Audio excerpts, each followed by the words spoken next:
Hello friends, आज से हम लोग ज्योमेट्री की सीरीज स्टार्ट करने वाले हैं। फ्रेंड्स, अगर अभी तक आप लोगों ने चैनल को सब्सक्राइब नहीं किया हुआ है देन प्लीज़ चैनल को सब्सक्राइब कीजिए और अपनी क्वेरीज के लिए इस एफबी ग्रुप को ज्वाइन कर लीजिए। फ्रेंड्स, अब हम लोग करने क्या वाले हैं, हम लोग ज्योमेट्री में आपको सारे कॉन्सेप्ट्स, जितने भी कॉन्सेप्ट्स हो सकते हैं, वो मैं 3 से 4 वीडियोस के थ्रू सिर्फ प्योरली कॉन्सेप्ट्स बताऊंगा और उस पे बेस्ड 1 से 2 क्वेश्चंस बस कराऊंगा, बहुत ज़्यादा क्वेश्चंस नहीं कराऊंगा। और उसके बाद मैं क्या कराने वाला हूँ कि लास्ट ईयर्स के जितने भी पेपर्स से, क्योंकि 2010 से ही इस पे ऑब्जेक्टिव क्वेश्चंस आने स्टार्ट हुए थे ज्योमेट्री पे, तो उससे जितने भी क्वेश्चंस ज्योमेट्री पे बने होंगे 2016 तक, वो सारे मैं आपको एक सीरीज के थ्रू कराऊंगा। तो आपको उसमें मैं यूज़ क्या कराने वाला हूँ, मैं आपको कॉन्सेप्ट्स यहाँ पर बताऊंगा एग्जैक्टली जो भी कॉन्सेप्ट्स यूज़ होते हैं, और उनको जो सीरीज होगी मैथ्स की, जो कि लास्ट ईयर पेपर्स पे बेस्ड होगी टोटल, उसमें क्वेश्चंस जब आपको कराऊंगा तो मैं वहाँ पे आपको दिखाऊंगा कि कैसे कॉन्सेप्ट्स का यूज़ होता है। ठीक है, तो आप यहाँ पर कॉन्सेप्ट्स को देख लीजिए पहले। तो आज हम लोग बेसिकली सारे ट्रायंगल्स पे जो भी कॉन्सेप्ट्स होते हैं उनको कवर करेंगे, तो ट्रायंगल्स पे बेस्ड कॉन्सेप्ट्स आज आप लोग देखेंगे।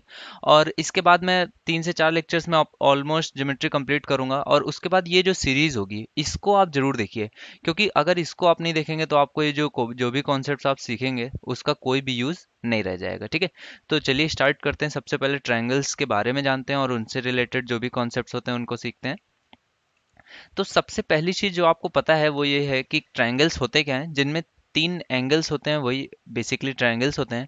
और देखिए, इनका आप रिप्रेजेंटेशन भी समझ लीजिए कि जैसे कोई भी ट्रायंगल है ए बी सी, ठीक है, तो ए के सामने वाली भुजा को, जो भी ये साइड है, इसको स्मॉल ए से रिप्रेजेंट करते हैं, जहां पर स्मॉल ए क्या होती है, उसकी लेंथ होती है। ठीक है, ये रिप्रेजेंटेशन होता है, जो भी एंगल है उसके सामने की भुजा को ही उसकी साइड से रिप्रेजेंट करते हैं। बस स्मॉल, अगर साइड लिखी होती है, स्मॉल वर्ड्स लिखा हुआ है तो वो उसकी साइड होता है, और अगर कैपिटल में लिखा हुआ है तो वो एंगल को शो करता है। ठीक है, तो सबसे इम्पॉर्टेंट चीज, जो सबसे इम्पॉर्टेंट इनइक्वालिटी होती है ट्रायंगल की, जिसको कि ट्रायंगल इनइक्वालिटी बोलते हैं, इसके बारे में आप लोग जान लीजिए कि ये क्या होती है कि 3 साइड्स जो होती हैं ए बी और सी, इनमें से किन्हीं 2 साइड्स का सम हमेशा तीसरी साइड से बड़ा होना चाहिए। मैं बात करूं अगर ए बी और सी की, तो ए बी और सी में हमेशा एक इनइक्वालिटी क्या लगेगी कि ए प्लस बी जो होगा वो हमेशा बड़ा होगा सी से, या फिर मैं क्या कहूँ कि बी प्लस सी जो होगा वो हमेशा बड़ा होगा ए से, या फिर सी प्लस ए जो होगा वो हमेशा बड़ा होगा बी से। ठीक है, ये ट्रायंगल के इनइक्वालिटी है। अगर ये इनइक्वालिटी कभी भी अगर सेटिस्फाई नहीं होती है तो आपका ट्रायंगल फॉर्म नहीं हो सकता है। ठीक है, ट्रायंगल आपका फॉर्म ही नहीं होगा। तो ये एक चीज है जिस पे बेस्ड भी क्वेश्चन पूछे गए हैं। क्वेश्चन कैसे पूछा गया था कि 2 साइड्स दी गई थी 6 और 9, ठीक है, और आपसे क्वेश्चन में क्या पूछा गया था, ऑप्शंस दिए गए थे आपको, और उसमें से बताना था कि कौन कौन से आपको वो थर्ड साइड कौन सी हो सकती है ट्रायंगल की। तो कई लोगों को कंफ्यूजन हो रहा था कि कैसे नहीं हो सकती, तो कुछ भी हो सकती है। तो इस पे ऑप्शंस कैसे थे आपके, 3 है, ठीक है। बी पार्ट था आपका 9, सी आपका था 14, और डी आपका था 21। ठीक है, तो देखिए, आपकी कोई भी 2 साइड्स हैं उनका सम हमेशा तीसरी से कैसा होना चाहिए, बड़ा होना चाहिए। तो अगर मैं यहाँ पर क्या लिख दूं, 21, तो देखिए, दो इस पे तो बड़ा हो जाएगा और इन दोनों का सम भी इससे बड़ा होगा। लेकिन 9 और 6 जब मैं सम करूंगा तो देखिए वो 21 से बड़ा नहीं आ रहा है। इट मीन्स कि 21 आपका आंसर नहीं हो सकता। अब आप यहाँ पे 14 रख के देखिए, तो अगेन आप देखिए, दो छोटी वैल्यूज को मैं चेक कर लूं तो आप बाकी दोनों तो सेटिस्फाई करेंगी ही। तो 9 और 6 कितना होता है, 14 होता है। तो 14 इक्वल टू, सॉरी, 9 और 6 कितना होता है, 15 होता है। तो 15 इज ग्रेटर देन 14 यहाँ पर सेटिस्फाई कर रहा है। बट अगर यहाँ पर एक और ऑप्शन होता 15, तो यहाँ पर 9 और 6 15, तो यहाँ पे 15 भी सेटिस्फाई नहीं करता, तो ये भी गलत हो जाता है, 21 भी गलत होता। तो बाकी तीनों ऑप्शंस जो है उनको भी चेक कर लीजिए। तो यहाँ पे कितना हुआ, 3, तो 6 और 3 9, और यहाँ पर भी 9 है, तो 3 भी आपका सेटिस्फाई नहीं करता। तो बाकी दोनों जो ऑप्शंस है वो आपके सेटिस्फाई कर सकते हैं। तो ये भी आपका क्वेश्चन पता होना चाहिए आपको कि इस तरह से भी क्वेश्चन पूछा जा सकता है पेपर में कि किन, अगर 2 साइड्स आपको ट्रायंगल की दी हो और तीसरी साइड के बारे में आपसे पूछे, तो वो भी क्या होगा कि 2 साइड्स का सम, किन्हीं 2 साइड्स का सम हमेशा तीसरी साइड से बड़ा होना चाहिए। तो ये ट्रायंगल की एक इनइक्वालिटी होती है, इसके बारे में आप जान लीजिए। ये पहला कॉन्सेप्ट था, ठीक है। नेक्स्ट कॉन्सेप्ट इसमें क्या होता है कि जो भी ट्रायंगल होते हैं, ये ट्रायंगल्स बनते कैसे हैं। देखिए, 3 तरह के ट्रायंगल होते हैं। एक जो होता है एक्यूट एंगल, ठीक है, एक्यूट एंगल ट्रायंगल होता है, इसको हिंदी में क्या बोलते हैं, न्यून कोण त्रिभुज, ठीक है। न्यून कोण त्रिभुज का बेसिक सा मतलब यही होता है कि जो थीटा होता है वो लेस देन 90 होता है, ठीक है। और इसके बाद कौन सा होता है, ऑब्ट्यूज एंगल होता है। ऑब्ट्यूज एंगल मतलब क्या होता है आपका, अधिक कोण त्रिभुज, ठीक है। अधिक कोण त्रिभुज में क्या होता है, आपका जो एंगल होता है थीटा, वो कैसा होता है, ग्रेटर देन 90 होता है, ठीक है। और आप सभी को पता है कि थीटा अगर इक्वल टू 90 हो जाएगा तो वो कौन सा ट्रायंगल बनता है आपका, समकोण त्रिभुज, या फिर उसको हम लोग क्या बोलते हैं, राइट एंगल ट्रायंगल, ठीक है। तो इनके भी केस में कुछ प्रॉपर्टीज होती हैं, वो भी आप जान लीजिए। तो देखिए राइट एंगल ट्रायंगल में क्या होता है, तीनों चीजें आपको पता होंगी। राइट एंगल ट्रायंगल में क्या होता है, राइट एंगल ट्रायंगल में जो तीसरी भुजा, या फिर मैं कहूँ कि जो सबसे बड़ी भुजा होती है, उसका स्क्वायर अन्य दो भुजाओं के स्क्वायर के बराबर होता है, ठीक है। C square is equal to A square plus B square. ये जो होता है ये किस केस में होता है, समकोण त्रिभुज के केस में होता है, और ये हमेशा सेटिस्फाई करेगा। अब बात आती है अधिक कोण जब होगा तब क्या होगा। तो देखिए अधिक कोण होता क्या है वो भी जान लीजिए, कि जैसे मैं कोई भी एक सिंपल सा ट्रायंगल यहाँ पे बनाता हूँ, तो यहाँ पर अगर ये C जो है, ये मैं मान लेता हूँ कि C है, ये A है, ये B है, ठीक है। तो C कहाँ पर है, यहाँ पे, ये साइड C है, ठीक है। तो इसमें जो C का वैल्यू है कितनी, 90 डिग्री है। अब अगर इसी एंगल को मैं बढ़ाऊं, ठीक है, यहाँ पर बढ़ाता हूँ, तो ये कुछ कैसा बन जाएगा, ये कुछ ऐसा बन जाएगा, ठीक है। तो इस केस में देखिए ये एंगल कितना हो गया, C जो एंगल है 90 से बड़ा हो गया है। और आपको पता होगा जो भी भुजाएं होती हैं उनके सामने के कोण उनके कैसे होते हैं, डायरेक्टली प्रोपोर्शनल होते हैं। इट मीन्स कि अगर ये एंगल बड़ा होगा तो इसके जो सामने की भुजा है उसकी भी लंबाई कैसी हो जाएगी, बड़ी हो जाएगी। तो अधिक कोण के केस में या फिर ऑब्ट्यूज एंगल के केस में क्या होता है, सी स्क्वायर जो होता है वो ग्रेटर देन होता है ए स्क्वायर प्लस बी स्क्वायर के, ठीक है। और सिमिलरली न्यून कोण के केस में क्या हो जाता है, न्यून कोण के केस में यही सेम चीज छोटी हो जाती है। तो सी स्क्वायर जो होता है वो कैसा होता है, लेस देन हो जाता है ए स्क्वायर प्लस बी स्क्वायर के। उस केस में भी आप देख लीजिए कैसा होगा, कि कुछ इस तरह का ट्रायंगल होगा जहां पर सी कैसा होगा, लेस देन 90 होगा और काफी छोटा होगा। तो उस केस में जो भुजा सी होगी वो भी कैसी हो जाएगी, काफी छोटी हो जाएगी ए और बी से कंपेयर में, ठीक है। तो ये तीन प्रॉपर्टीज हैं जो कि डील करती हैं आपकी, एंगल कैसा होगा, एक्यूट एंगल होगा, ट्रायंगल जो है वो एक्यूट एंगल होगा, ऑब्ट्यूज एंगल होगा, या फिर राइट एंगल ट्रायंगल होगा। तो इन तीनों प्रॉपर्टीज को भी आपको पता होना चाहिए, ट्रायंगल की इनइक्वालिटी आपको पता होनी चाहिए, ठीक है। तो ये बेसिक प्रॉपर्टीज हैं, इन पे भी क्वेश्चन आ सकता है, तो ये भी आपको पता होनी चाहिए। इसके बाद हम लोग देखेंगे कि ट्रायंगल और किस टाइप से बन सकते हैं। तो देखिए बेसिक जो ट्रायंगल होता है जिसके बारे में हम ये कहते हैं कि तीनों भुजाएं अलग अलग हैं और उसके बारे में हमें कुछ भी नहीं पता है, तो वो ट्रायंगल कैसा होता है, ए बी सी एक बेसिक सा ट्रायंगल है, इसको हम लोग क्या बोलते हैं, स्केलेन ट्रायंगल, ठीक है। स्केलेन ट्रायंगल ये होता है हमारा जिसमें सारी भुजाएं अलग हैं, सारे कोण आपके कैसे हैं, अलग हैं, ठीक है। इनके बारे में कुछ भी नॉलेज नहीं है, हर चीज आपकी कुछ भी डिफाइन की जा सकती है। उसके बाद जो सबसे यूज में जो ट्रायंगल बनता है वो कैसा होता है, ए बी सी आपका राइट एंगल ट्रायंगल, ठीक है। राइट एंगल ट्रायंगल के बारे में आप जान लीजिए, राइट एंगल ट्रायंगल में बहुत ज़्यादा कुछ नहीं होता है, लेकिन जो चीज़ें मैं बताता जा रहा हूँ उनको आप समझते जाइए। देखिए इसमें जो एक ये भुजा होती है इसको हम लोग क्या बोलते हैं, हाइपोटेन्यूस, ये मैंने आपको बताया भी हुआ है। और ये क्या होती है, परपेंडिकुलर, और ये क्या होती है आपकी बेस, ठीक है। तो इसमें जो एरिया का फॉर्मूला होता है, एरियाज के लिए आप लोग फॉर्मूला हालांकि मेंसुरेशन में पढ़ते हैं बट फिर भी आप जानते जाइए। तो ये क्या होता है, हाफ बेस इंटू परपेंडिकुलर, ठीक है। हाफ बेस इंटू ये परपेंडिकुलर होता है। वहीं जबकि स्केलेन ट्रायंगल में एरिया के लिए फॉर्मूला क्या होता है वो भी जान लीजिए। देखिए इसमें एक एस डिफाइन करते हैं, सेमी पेरीमीटर, उसकी वैल्यू कितनी होती है, हाफ टाइम्स ए प्लस बी प्लस सी, ये सेमी पेरीमीटर होता है। और इसके एरिया के लिए एक हीरोज फॉर्मूला होता है जिसकी वैल्यू क्या होती है, इसका फॉर्मूला क्या होता है, रूट में आपकी वैल्यू आती है S times S minus A times S minus B times S minus C, ठीक है। ये तो दो फॉर्मूले हो गए जो कि बहुत ही यूज में आते हैं, जो कि होता है कि एक आपका स्केलेन ट्रायंगल के लिए जिसके बारे में सारी साइड्स आपको पता है और कुछ भी आपको और नहीं पता है। राइट एंगल ट्रायंगल में क्या होता है कि आपको अगर दो वैल्यूज भी पता है तब भी आप उसका एरिया निकाल सकते हैं, ठीक है। अब ये जो क्वेश्चन जो मैं बताने वाला हूँ ये आपका आया हुआ क्वेश्चन है। इसमें मान लीजिए ये आपका है कौन सा, आइसोसेलेस ट्रायंगल, ठीक है। आइसोसेलेस ट्रायंगल में क्या होता है, आपकी दो भुजाएं बराबर होती हैं, यानी कि अगर ये ए है तो ये भी ए होगी, और तीसरी भुजा आप क्या मान लीजिए कि बी है, ठीक है। तो इस ट्रायंगल का पेपर में, लास्ट ईयर के पेपर में भी ये क्वेश्चन था कि आपको इसका एरिया पूछा गया था, ठीक है। इसमें दो भुजाएं दी गई थी, एरिया पूछा गया था। तो आप लगाने को इसमें स्केलेन ट्रायंगल का भी फॉर्मूला लगा सकते हैं, राइट एंगल का तो फॉर्मूला आप लगा नहीं पाएंगे। तो इसके लिए कई लोगों को बहुत प्रॉब्लम हुई थी इसमें, क्योंकि बहुत टाइम लग गया था आपको निकालने में।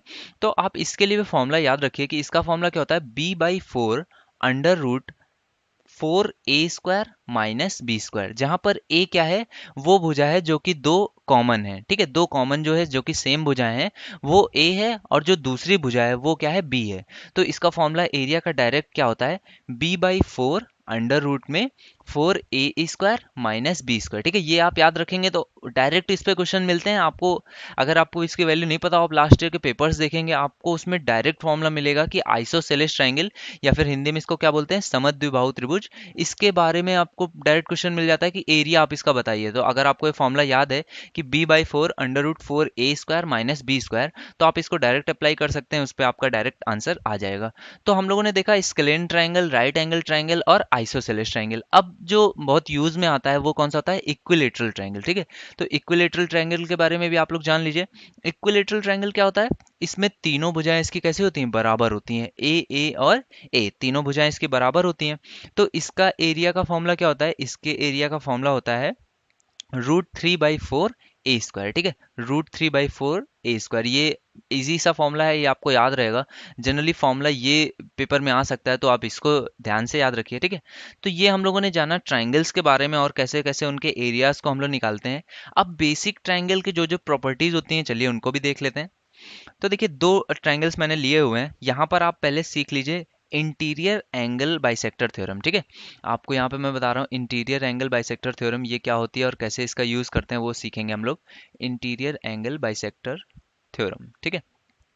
मान लीजिए ट्रायंगल है ए बी और सी, ठीक है। तो इसमें मैंने इंटीरियर एंगल बाइसेक्ट करना है, तो मैंने मान लिया कि एक जो कोण है इसका कोणार्धक खींचते हैं, इसका एंगल बाइसेक्टर खींचते हैं। तो ये कुछ कोणार्धक है, ठीक है। इसको मान लीजिए कि ये ए का एंगल बाइसेक्टर है, तो ये जहां पर पॉइंट मीट करता है उसको मान मान लिया कि डी पॉइंट है, ठीक है। तो इसमें क्या प्रॉपर्टी होती है कि जो अगर एंगल ए का बाइसेक्टर है वो ए डी है, ठीक है। तो उस केस में क्या होता है कि जो ये दोनों भुजाएं बनती हैं बी डी और सी डी, ये उसी अनुपात में होती हैं जिस अनुपात में बाकी जो ट्रायंगल को जो भुजाएं थी जो कि ए बी और ए सी थी, ये उसी अनुपात में हमेशा बनती हैं, ठीक है। इसका क्या मतलब हुआ कि B D upon D C वो हमेशा पैरेलल होगी, बी डी हमेशा उसके साइड की भुजा से यानी कि ए बी से, और सी डी जो होगी वो हमेशा एसी से, इनके डायरेक्टली प्रोपोर्शनल होगी, और इनका जो रेशियो होगा ये हमेशा सेम होगा। तो इस पे भी क्वेश्चन कैसे बन सकता है कि आपको ये बता देगा कि ये कोणार्धक है और इसकी लेंथ दे देगा, आपको इसकी लेंथ दे देगा या फिर इसकी लेंथ दे देगा, ठीक है। तो इस तरह से वैल्यू इस पे पूछ सकता है, या फिर क्या कर सकता है कि आपको तीनों भुजाएं दी होंगी, मान लीजिए ऐसे दी होगी कि 5 7, ठीक है, और यहाँ पर ये कितनी दी होगी 12, ठीक है। और अब आपसे पूछा जाए कि ए जो है एंगल बाइसेक्टर है और वो डी पे मैच करता है, तो आपसे बी डी और सी डी की लेंथ पूछी जाए, तो बी डी और सी डी की लेंथ अब आप डायरेक्टली कैसे बता देंगे, क्योंकि ये दोनों उसी रेशियो में होगी, तो इन दोनों का सम भी 12 है तो उसका भी सम 12 होगा, तो ये 5 और ये 7 होगी हमेशा, ठीक है।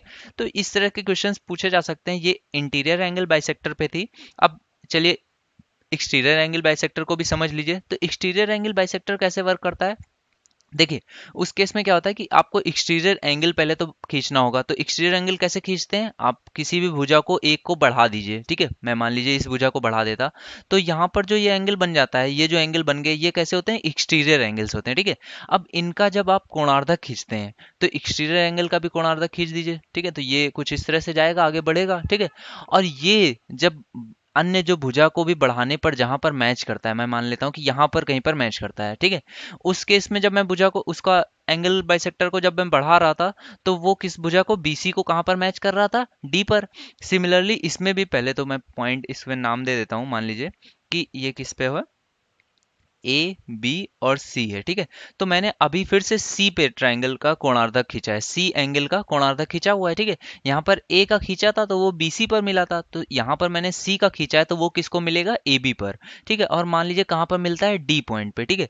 तो इस केस में प्रॉपर्टी क्या होती है उसकी कि ये जो टोटल ये जो साइड है इसकी, जो बड़ी वाली साइड है बी डी, ठीक है, यहाँ से लेकर यहाँ तक की, इसका जो रेशियो जब मैं लूंगा बी डी अपॉन एडी, ठीक है, ये पूरी भुजा और ये छोटी भुजा, ठीक है, B D upon A D ये हमेशा बराबर होगा बी सी अपॉन ए सी के, ठीक है। ये थोड़ी अजीब सी प्रॉपर्टी होती है बट इसको भी आप समझ लीजिए कि जब ये पूरी एक भुजा को बी डी, इसको पूरी को जब मैं इसका रेशियो लेता हूँ ए सी से, ये जो एक्सटेंड हुई है, तो वो बराबर होता है बी सी यानी कि जो पहले से जो भुजा है अपॉन में ए सी, ठीक है। देखिए BC अपॉन AC आपका चेंज नहीं हुआ है असल में, ये वही दो भुजाएं हैं जो उस एंगल से जुड़ी हुई हैं। देखिए C से जुड़ी हुई भुजाएं दो कौन सी हैं, AC और BC, ठीक है। तो BC अपॉन AC यहाँ पर भी जैसे A एंगल से जुड़ी हुई दो भुजाएं कौन सी थी, AB और AC, तो यहाँ पर देखिए AB और AC ही आया हुआ है। ये दो भुजाएं कैसे बनती हैं, जो दो पॉइंट्स बचे थे, जो एंगल मैंने खींचा था A, तो पॉइंट्स कौन से बचे थे, B और C, तो उनसे कहाँ पर पॉइंट वो मिल रहा था, D पर, तो BD अपॉन DC था। सिमिलरली यहाँ पर भी है, C से मैंने खींचा हुआ है, तो वो दोनों पॉइंट्स कहाँ पर मिल रहे हैं, B डी पर और ए और डी पर, ठीक है। तो B D upon A D, ठीक है। तो इसको याद करने का ये तरीका है, आप इसको ऐसे याद रख लीजिए कि जिस भी एंगल से खींचा जाएगा, जैसे कि मैं यहाँ पर मान लीजिए अगर मैं बी से खींचता, ठीक है, तो बी से खींचता, तो बी से जुड़ी हुई दो भुजाएं कौन सी, बी ए और बी सी, तो यहाँ पर क्या आ जाता है, बी ए अपॉन बी सी, और वो बराबर किसकी होती, ए सी। अगर मान लीजिए मैं एक्सटेंड करता है ए सी को और वो कहीं पर पॉइंट डी पर तब मैच कर रही होती, तो यहाँ पर मैं क्या लिखता, जो अन्य दो पॉइंट्स हैं ए और सी, तो वो कितना होता, A D upon C D, ठीक है। बाकी जो दोनों पॉइंट्स हैं उनको छूते हुए यहाँ पर मैं ए डी और सी डी आ जाता, और जो उससे लगी हुई भुजाएं हैं ये उन्हीं के रेशियो में ही हमेशा कट करता है, ठीक है। तो ये एक एक्सटीरियर एंगल बाइसेक्टर थ्योरम भी होती है, इसको भी आप जान लीजिए। बाकी यूज आपका इंटीरियर एंगल बाइसेक्टर का ही हुआ है पेपर में, तो ये आप यहाँ पर अच्छे से समझ लीजिए, इसको भी समझ लीजिए, इसका अभी तक यूज नहीं है बट मे बी कभी भी यूज हो सकता है, आपका एसएससी का पेपर है, ठीक है। तो ये आपने सीखा इंटीरियर एंगल बाइसेक्टर और एक्सटीरियर एंगल बाइसेक्टर, ठीक है। अब इंटीरियर एंगल में हम लोगों ने एक एंगल का ही बाइसेक्ट किया था, अब मान लेते हैं कि अगर दोनों एंगल्स को बाइसेक्ट किया गया हो, तो वो भी समझ लीजिए। तो मान लीजिए मैंने ये ट्रायंगल लिया हुआ है ए बी सी, ठीक है। तो दो एंगल्स यानी कि बी और सी दोनों को मैं अगर बाइसेक्टर खींचता हूं, तो वो किसी पॉइंट पर जाके मैच करेंगे, तो मैं मान लेता हूं वो कहां पर मैच करते हैं, किसी पॉइंट आई पर, ठीक है। तो ये एक आपका ट्रायंगल है ए बी सी, और इसमें क्या है आपका यहाँ कहीं पर आई पर मैच करते हैं कौन से, दो एंगल बाइसेक्टर्स, जो कि कौन से हैं, बी और सी, ठीक है। तो एंगल बी का बाइसेक्टर और एंगल सी का जो बाइसेक्टर्स हैं वो कहाँ पर मैच कर रहे हैं, आई पर। इस केस में क्या प्रॉपर्टी बनती है वो भी समझ लीजिए, यहाँ पर जो कोणार्धकों की प्रॉपर्टी है वो मैं आपको एक्सप्लेन कर रहा हूँ। तो इसमें ये एक प्रॉपर्टी बनती है कि जो बी आई सी होगा, ठीक है, बी आई सी होगा, वो हमेशा बराबर होता है जो एक ट्रायंगल, जो एक एंगल बच गया है, जैसे मैंने बी और सी का कोणार्धक खींचा हुआ है, तो जो एंगल बच जाता है 90 प्लस उस बचे हुए एंगल के हाफ के बराबर, ठीक है। ये बहुत एक इंपॉर्टेंट प्रॉपर्टी है, आप इसको समझ लीजिए, क्योंकि इससे डायरेक्ट क्वेश्चंस बनते हैं। आपको अगर पता हो कि कोणार्धक से अगर मैं ट्रायंगल खींचूं, यहाँ पर एक और कोणार्धक ए का भी खींच देता, और फिर उसके बाद मैं यहाँ पर इस पॉइंट से एक सर्किल खींचता, तो वो कौन सा ट्रायंगल होता है, वो इन सर्किल होता है, ठीक है। और इसी वजह से ये एक प्रॉपर्टी होती है, इन सर्किल में भी ये प्रॉपर्टी यूज होती है। उसमें अगर इन सर्किल का सेंटर अगर मैं ओ बना देता हूँ, तो बी ओ सी, यहाँ पर कोई भी अगर ट्रायंगल बी ओ सी कहूँ, या फिर मैं ए ओ बी कहूँ, या फिर बी, इस तरह से होती है, तो उस केस में क्या होता है कि जो बचा हुआ एंगल होता है उसके हाफ के बराबर, बी ओ सी है तो angle 90 plus A by two, A O B है तो 90 प्लस सी बाई टू। इस तरह से ये प्रॉपर्टी बनती है, ये इन सर्कल की होती है, जो कि मैं नेक्स्ट वीडियो में आपके साथ डील करूंगा। सारे जितने भी आपके सरकम सर्कल, इन सर्कल, सेंट्रॉइड वगैरह होते हैं, उनकी प्रॉपर्टीज नेक्स्ट ट्रायंगल में, नेक्स्ट वीडियो में मैं आपको डील करूंगा। अभी आप ये समझ लीजिए कि जब कोणार्धक खींचा जाता है दो भुजाओं का, तो वो जहां पर मिलता है उसकी प्रॉपर्टी क्या होती है कि बी आई सी बराबर कितना होता है, 90 प्लस ए बाई टू, ठीक है। जो ए बचा हुआ एंगल होगा उसके हाफ के बराबर। अब यही सेम चीज मैं बाहर बही कोण के साथ भी करता हूं, तो बाहर मैंने दो ट्रायंगल्स एंगल्स बना लिए हैं, तो ये कितना हो जाएगा, इसको मैंने एक्सटेंड किया, यहाँ पे मैं मान लेता हूँ कि ये ए बी और सी है, ठीक है। तो यहाँ पर इसका एक बही कोण का मैंने कोणार्धक खींचा, और यहाँ पे सी का भी बही कोण का कोणार्धक ही खींचा है, तो ये भी मैं मान लेता हूँ कि अगर आई पर ही पॉइंट मैच करते हैं, तो बी आई सी, अगेन यही चीज अगर पूछी जाए तो वो कितनी हो जाती है। इसमें देखिए सेम चीज रहती है 90, बस यहाँ पर साइन का डिफरेंस होता है, माइनस का ए बाई टू होता है, ठीक है। ये दोनों ही पेपर में पूछे गए क्वेश्चन हैं, इसलिए मैं यहाँ पर आपको एक्सप्लेन कर रहा हूँ, आप इन चीजों को याद रख लीजिए कि जब एंगल बाइसेक्टर्स खींचे जाते हैं, जब एक एंगल बाइसेक्टर आपका खींचा जाता है तब आपको एक रेशियो की प्रॉपर्टी मिलती है। जब दो एंगल बाइसेक्टर्स खींचे जाते हैं तब आपको क्या मिलती है कि जो एंगल आपका बनता है नया बी आई सी, जो नया एंगल आपका बनता है वो किसके बराबर होता है, 90 प्लस जो एंगल को आपने छोड़ा था उसके हाफ के सम के बराबर, ठीक है। तो ये दोनों प्रॉपर्टीज भी आप अच्छे से समझ लीजिए। अब इसी पे बेस्ड एक प्रॉपर्टी होती है जो कि बहुत ही इंपॉर्टेंट है। ये क्या है कि आपकी ए बी सी अगर एक ट्रायंगल है, तो देखिए बी का मैंने क्या किया है, इंटरनल एंगल बाइसेक्टर खींचा हो, और सी पर क्या मैंने एक्सटर्नल एंगल अगर बाइसेक्टर खींचा हो, तो ये दोनों जहां पर मिलते हैं, अगर मैं कहूं कि ये आई पर मिलते हैं, ठीक है, तो इस पे एक बहुत इंपॉर्टेंट प्रॉपर्टी बनती है। वो क्या होती है कि बी आई सी ये जितना होता है, ये इसके हाफ के बराबर होता है। यानी कि बी आई सी जो होता है वो हमेशा किसके बराबर होता है, ए बाई टू के बराबर, ठीक है। तो ये भी एक बहुत इंपॉर्टेंट प्रॉपर्टी है, इसको भी आप समझ लीजिए। तो बी आई सी ये आप याद रख लीजिए, बल्कि क्योंकि इस पे भी बेस्ट क्वेश्चंस बनने की बहुत आसानी से संभावना है। क्योंकि देखिए आपको वो कुछ भी नहीं देगा, आपको क्या देगा, ये बताएगा कि बी एक एंगल है जो कि जिसका बाइसेक्टर खींचा गया है, और सी है उसका एक्सटर्नली बाइसेक्टर खींचा गया है, और वो दोनों कहाँ पर मिलते हैं, एक पॉइंट आई पर मिलते हैं। और आपको दे देगा कि ए की वैल्यू 60 है, बी की 30 है, सी की कितनी है, 60 30 90, तो ये भी 90 हो जाएगा। या फिर आप इसको ऐसे कर लीजिए, ये 45 है तो ये भी 45 है, ऐसे दिया हुआ है। अब आपसे पूछेगा कि आई की वैल्यू बताइए, तो आप हो सकता है सॉल्व कर लें, इसको टाइम लगाएंगे, बट अगर आपको ये चीज पता है कि अगर ये कोणार्धक है और ये बाही कोणार्धक है, तो बी आई सी सीधे से कितना होता है, ए बाई टू। तो आपकी वैल्यू सीधे से कितनी आ जाएगी, 60/2, यानी कि 30 डिग्री आपकी डायरेक्ट ये आंसर आ जाएगा, ठीक है। तो ये कॉन्सेप्ट आप इनको समझते चलिए। इसके बाद फ्रेंड्स हम लोग अब जो कॉन्सेप्ट समझेंगे वो बहुत ही ज़्यादा इंपॉर्टेंट है, उस पर बेस्ड आपको टीयर 1 में बहुत सारे क्वेश्चन मिलने की संभावना है। तो उन्हें आप बहुत आराम से और बहुत ध्यान से समझिए। देखिए ये यहाँ पर जो हम लोग कॉन्सेप्ट समझने वाले हैं वो किसका है, कॉन्ग्रुएंसी का कॉन्सेप्ट समझेंगे। कॉन्ग्रुएंसी मतलब क्या होता है, सर्वांग समता, ठीक है। इस पे कॉन्सेप्ट क्या होता है, देखिए 4 पॉइंट्स होते हैं जिस केस में आपकी सर्वांग समता आपको मिल जाती है। इसका मतलब क्या होता है वो सब कुछ मैं आपको यहाँ पर एक्सप्लेन करूंगा। देखिए सर्वांग समता का मतलब क्या होता है, जब तीनों भुजाएं, कोई दो ट्रायंगल्स हैं, मैं कहूँ ए बी सी और पी क्यू आर, जब दो ट्रायंगल्स पूरे के पूरे एक जैसे होते हैं तब उनमें क्या आती है, कॉन्ग्रुएंसी। पूरे के पूरे एक जैसे होने का मतलब क्या है कि उनकी जो साइड्स हैं वो भी बराबर हों, तीनों की तीनों साइड्स आपस में बराबर हों। देखिए ये आपको कुछ इक्विलेटरल ट्रायंगल जैसा लग रहा हो, इक्विलेटरल ट्रायंगल जैसा नहीं है। हो सकता है इसकी ए बी भुजा छोटी हो तो इसकी पी क्यू छोटी होगी, इसकी ए सी बड़ी होगी तो इसकी पी आर बड़ी होगी, और इसकी बी सी जैसी बड़ी होगी या छोटी होगी, सिमिलरली क्यू आर भी वैसी ही होगी। और जो एंगल्स होंगे ए बी और सी, वो तीनों एंगल्स पी क्यू और आर आपस में कैसे होंगे, बराबर होंगे, ठीक है। इस केस में क्या होता है कि ये तीनों कैसे बताए जाते हैं कि एकदम सेम टू सेम है। मतलब इनको, इस पी क्यू आर को मैं अगर उठाकर ए बी सी के ऊपर रख दूंगा तो उसमें मुझे कोई भी डिफरेंस नहीं बता पाएगा कि दो ट्रायंगल्स हैं या फिर एक ट्रायंगल है। इसको क्या बोलते हैं, सर्वांग समता, यानी कि सर्व अंग उसके कैसे हैं, समान है, ठीक है। तो इसके लिए चार जो रूल्स होते हैं, या फिर ये कहूँ कि चार कंडीशंस होती हैं, अगर उनको सेटिस्फाई करते हैं तो वो कैसे हैं, कॉन्ग्रुएंट ट्रायंगल्स कहा जाता है, ठीक है। कॉन्ग्रुएंसी का देखिए आपके पेपर्स में कोई खास यूज आपको नहीं मिलेगा, कुछ एक आध केसेस को छोड़ के ज़्यादा आपको यूज़ पड़ता है सिमिलैरिटी का। तो मैं कॉन्ग्रुएंसी को जल्दी से आपको एक्सप्लेन कर देता हूँ, उसके बाद मैं आपको कॉन्ग्रुएंसी के बाद सिमिलैरिटी का ही कॉन्सेप्ट समझाऊंगा। तो देखिए कॉन्ग्रुएंसी में सबसे पहला कॉन्सेप्ट क्या होता है कि एस एस एस, यानी कि क्या है, तीनों जो साइड्स हैं वो अगर बराबर होंगी तो बाकी जो भी कंडीशंस हैं एंगल्स की वो सभी क्या है, बराबर हो जाएंगे। तो ये सबसे इजी भी बात है कि अगर मैंने यही बताया हुआ है कि ए बी बराबर हो पी क्यू के, बी सी बराबर हो क्यू आर के, और ए सी बराबर हो पी आर के, तो उस केस में तीनों साइड बराबर होंगी, तो वहां पर क्या है, दोनों ट्रायंगल्स कैसे होंगे, कॉन्ग्रुएंट हो जाएंगे, ठीक है। उसके बाद दूसरा जो कंडीशन होती है वो क्या होती है कि एस ए एस, ठीक है। देखिए यहां पर आपको थोड़ा इंपॉर्टेंट है, वो भी समझ लीजिए। एस ए एस का मतलब क्या होता है, साइड एंगल साइड, ठीक है। साइड यहाँ पर एंगल है और अगेन एस का मतलब साइड है। इसका मतलब क्या होता है वो भी समझ लीजिए। देखिए साइड एंगल साइड का मतलब ये होता है कि कोई भी दो साइड्स, यानी कि एक ये साइड हो और एक ये साइड हो, अगर इसकी किसी अन्य ट्रायंगल के इस साइड और ये दूसरी साइड बराबर हो, और एंगल जो है वो हमेशा क्या हो, उन्हीं दोनों साइड्स के बीच का एंगल हो, और वो अगर दोनों ट्रायंगल्स में बराबर है।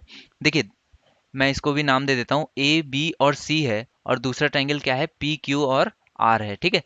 तो इसमें क्या है, आपकी ए बी जो है वो बराबर हो पी क्यू के, और जो आपकी बी सी है वो बराबर हो क्यू आर के, और जो इन दोनों भुजाओं के बीच का एंगल है, जैसे कि यहाँ पर क्या है, बी है और यहाँ पर क्या है, क्यू है, तो बी और क्यू जब बराबर होंगे उस केस में कॉन्ग्रुएंसी आपकी सेटिस्फाई होगी, यानी कि ये दोनों ट्रायंगल्स कैसे होंगे, सर्वांगसम होंगे, कॉन्ग्रुएंट होंगे। लेकिन अगर यहीं पर मैं ये बोलूं कि बी और क्यू ना बराबर होके एंगल ए और एंगल पी बराबर होंगे, ठीक है। दो भुजाएं आपकी बराबर हैं, कैसी, ए बी बराबर है पी क्यू के और बी सी बराबर है क्यू आर के।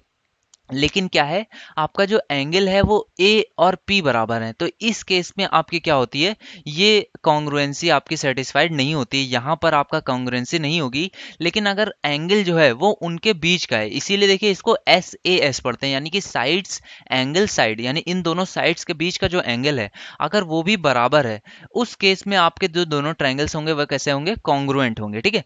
इसी का एक केस ये बनता है कि अगर एंगल बराबर बीच का ना हो, तो उस केस में वो हम लोग सिमिलैरिटी में पढ़ते हैं कि वहां पर वो क्या है, दोनों ट्रायंगल्स कैसे होते हैं, सिमिलर हो जाते हैं, ठीक है। तीसरी जो कंडीशन होती है कॉन्ग्रुएंसी की, वो क्या होती है कि अगर आपके जो दो एंगल्स हैं, ठीक है, कोई भी दो ए एस ए, ठीक है, ए एस ए कहूँ या फिर मैं इसको ए एस भी कह दूंगा, इसमें जरूरी नहीं कि भुजा बीच वाली ही हो, कोई भी दो एंगल्स आपके बराबर हो, यानी कि यहाँ पर मैं कहूँ कि ए और बी, और यहाँ का कौन सा है, पी और क्यू, इसको पूरा नाम लिख लेते हैं। तो एंगल ए जो है वो बराबर हो पी के, और एंगल बी जो है वो बराबर हो कैसा, क्यू के, ठीक है। तो अगर एंगल, दो एंगल्स बराबर होंगे और इसके बाद कोई भी एक भुजा जो है आपकी बराबर होगी, मैं मान लूँ ए सी बराबर होगी पी आर के, ठीक है। तो उस केस में भी क्या होता है कि ये जो दोनों ट्रायंगल्स होंगे ये आपस में कैसे होंगे, कॉन्ग्रुएंट होंगे, सर्वांग सम हो जाएंगे, ठीक है। इसमें आपका कोई भी जरूरी नहीं है कि कोई भी एक साइड बराबर हो, जरूरी नहीं है कि उन दोनों एंगल्स के बीच की यही साइड आपकी बराबर हो, कोई भी एक साइड बराबर हो और दो एंगल्स अगर आपके बराबर हैं, तो उस केस में क्या हो जाएगा, आपका जो दोनों ट्रायंगल्स हैं वो कैसे हो जाएंगे, कॉन्ग्रुएंट हो जाएंगे। इसके बाद जो आपकी प्रॉपर्टी आती है उसको क्या बोलते हैं, राइट एंगल ट्रायंगल की प्रॉपर्टी होती है, इसको आर एच एस बोलते हैं। राइट मतलब कि राइट एंगल हो, यहाँ पे राइट एंगल हो, दूसरी चीज क्या है, एच, एच का मतलब क्या है, हाइपोटेन्यूस, ठीक है। यानी कि हाइपोटेन्यूस आपस में कैसे हो, दोनों के बराबर हो, और फिर कोई भी एक साइड आपकी क्या हो, बराबर हो, ठीक है।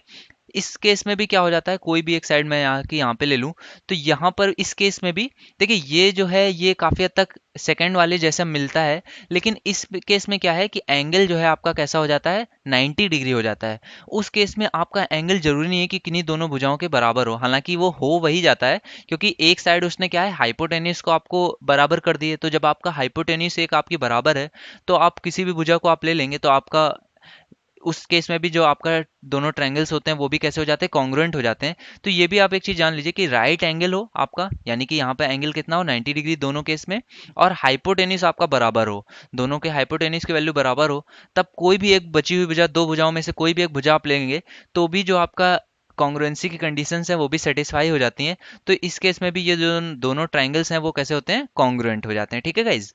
नेक्स्ट देखते हैं सिमिलैरिटी की कंडीशंस क्या क्या होती हैं। सिमिलैरिटी की फ्रेंड्स तीन कंडीशंस होती हैं, बेसिक बेसिक उनको भी हम लोग समझ लेते हैं। देखिए सिमिलैरिटी में सबसे पहली कंडीशन क्या होती है कि तीनों एंगल्स जो हों आपके वो कैसे हों, बराबर हो, यानी कि ए यानी कि क्या मतलब है मेरा, एंगल्स आपके बराबर हो। देखिए सिमिलैरिटी होती क्या, पहले तो वो समझ लीजिए। कॉन्ग्रुएंसी जब मैं बोलता था, कॉन्ग्रुएंसी का मतलब क्या होता था कि आपकी जो तीनों भुजाएं हैं वो दूसरे ट्रायंगल की तीनों भुजाओं के बराबर होंगी, जो तीनों एंगल्स हैं वो दूसरे ट्रायंगल के तीनों एंगल्स के बराबर होंगी, यानी कि वो क्या है, वो पूरा का पूरा एक जैसे दिखेंगे, यानी कि वो दोनों कैसे होंगे, एकदम सेम टू सेम होंगे। लेकिन सिमिलैरिटी की कंडीशंस क्या कहती हैं कि वो एक जैसे होंगे लेकिन उनका साइज कैसा है, बड़ा या फिर छोटा हो सकता है। यानी कि क्या है कि मैं कहूँ कि ये एंगल कुछ मैं 30 का मान लेता हूँ, ये कुछ 45 का, और ये भी कुछ 45 का है, तो यहाँ पर भी 30 45 45 तो मुझे मिल जाएगा। लेकिन जो भुजाएं हैं वो जरूरी नहीं है कि अगर यहाँ पर एक और दो और तीन हो, तो यहाँ पर भी जरूरी कि एक दो और तीन होंगी, ठीक है। तो ये कभी भी इस तरह का केस नहीं हो सकता, हालांकि एक दो तीन हो ही नहीं सकती भुजाएं, दो तीन और चार आपको होनी पड़ेंगी, ठीक है। तो दो तीन चार अगर मैं कहूँ भुजाएं होंगी, तो दो तीन चार यहाँ पर भी हों, ये जरूरी नहीं होगा। इसकी जो भुजाएं होंगी वो कैसी होंगी, इससे बड़ी हो सकती हैं, इससे छोटी हो सकती हैं, ठीक है। तो सिमिलैरिटी की कंडीशन क्या कहती है कि जो उनका रेशियो होगा वो हमेशा कैसा होगा, मेंटेन होगा। यानी कि किसी भी एंगल के सामने का मैं रेशियो लूंगा, मैं इसको ऐसे समझा देता हूँ, ए बी सी है और पी क्यू और आर है, ठीक है। तो यहाँ पर क्या है, सी एंगल के सामने की भुजा का क्या है, दो है, तो यहाँ पर जो है क्या होगा, आर के सामने की जो भी रेशियो होगा इन तीनों का, यानी कि A B upon P Q, ये हमेशा बराबर होगा AC अपॉन पी आर, और ये बराबर होगा BC अपॉन क्यू आर के।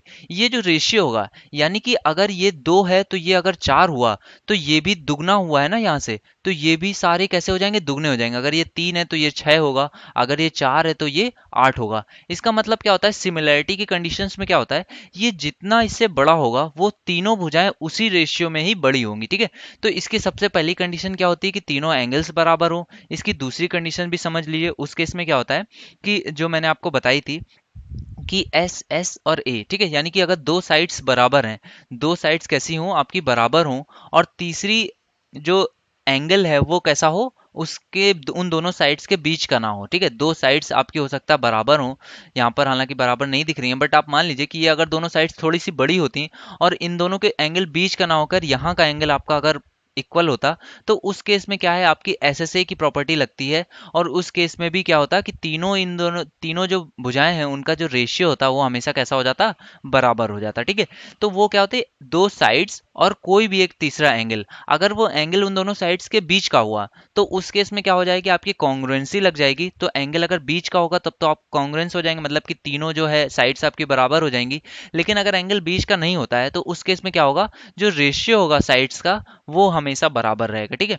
तीसरी कंडीशन क्या होती है इसकी सॉरी सिमिलैरिटी के लिए, उसमें क्या होता है, रेशियो ऑफ साइड्स जो मुझे मिलता है वही चीज अगर पहले से ही कह दी जाए, यानी कि ए बी और सी और पी क्यू और आर, ठीक है, इसमें क्या हो कि A B upon P Q ये बराबर हो B C upon Q R के, और ये बराबर हो A C upon P R के, ठीक है। यानी कि रेशियो ऑफ साइड्स अगर कैसा होता है, बराबर होता है, तीनों साइड्स का जो रेशियो होता है वो कैसा होता है, बराबर होता है। उस केस में भी आपकी क्या होती है, सिमिलैरिटी की कंडीशंस लग जाती है। देखिए सिमिलैरिटी जो होती है वो आपका बहुत ज़्यादा यूज आएगी आपके क्वेश्चंस में।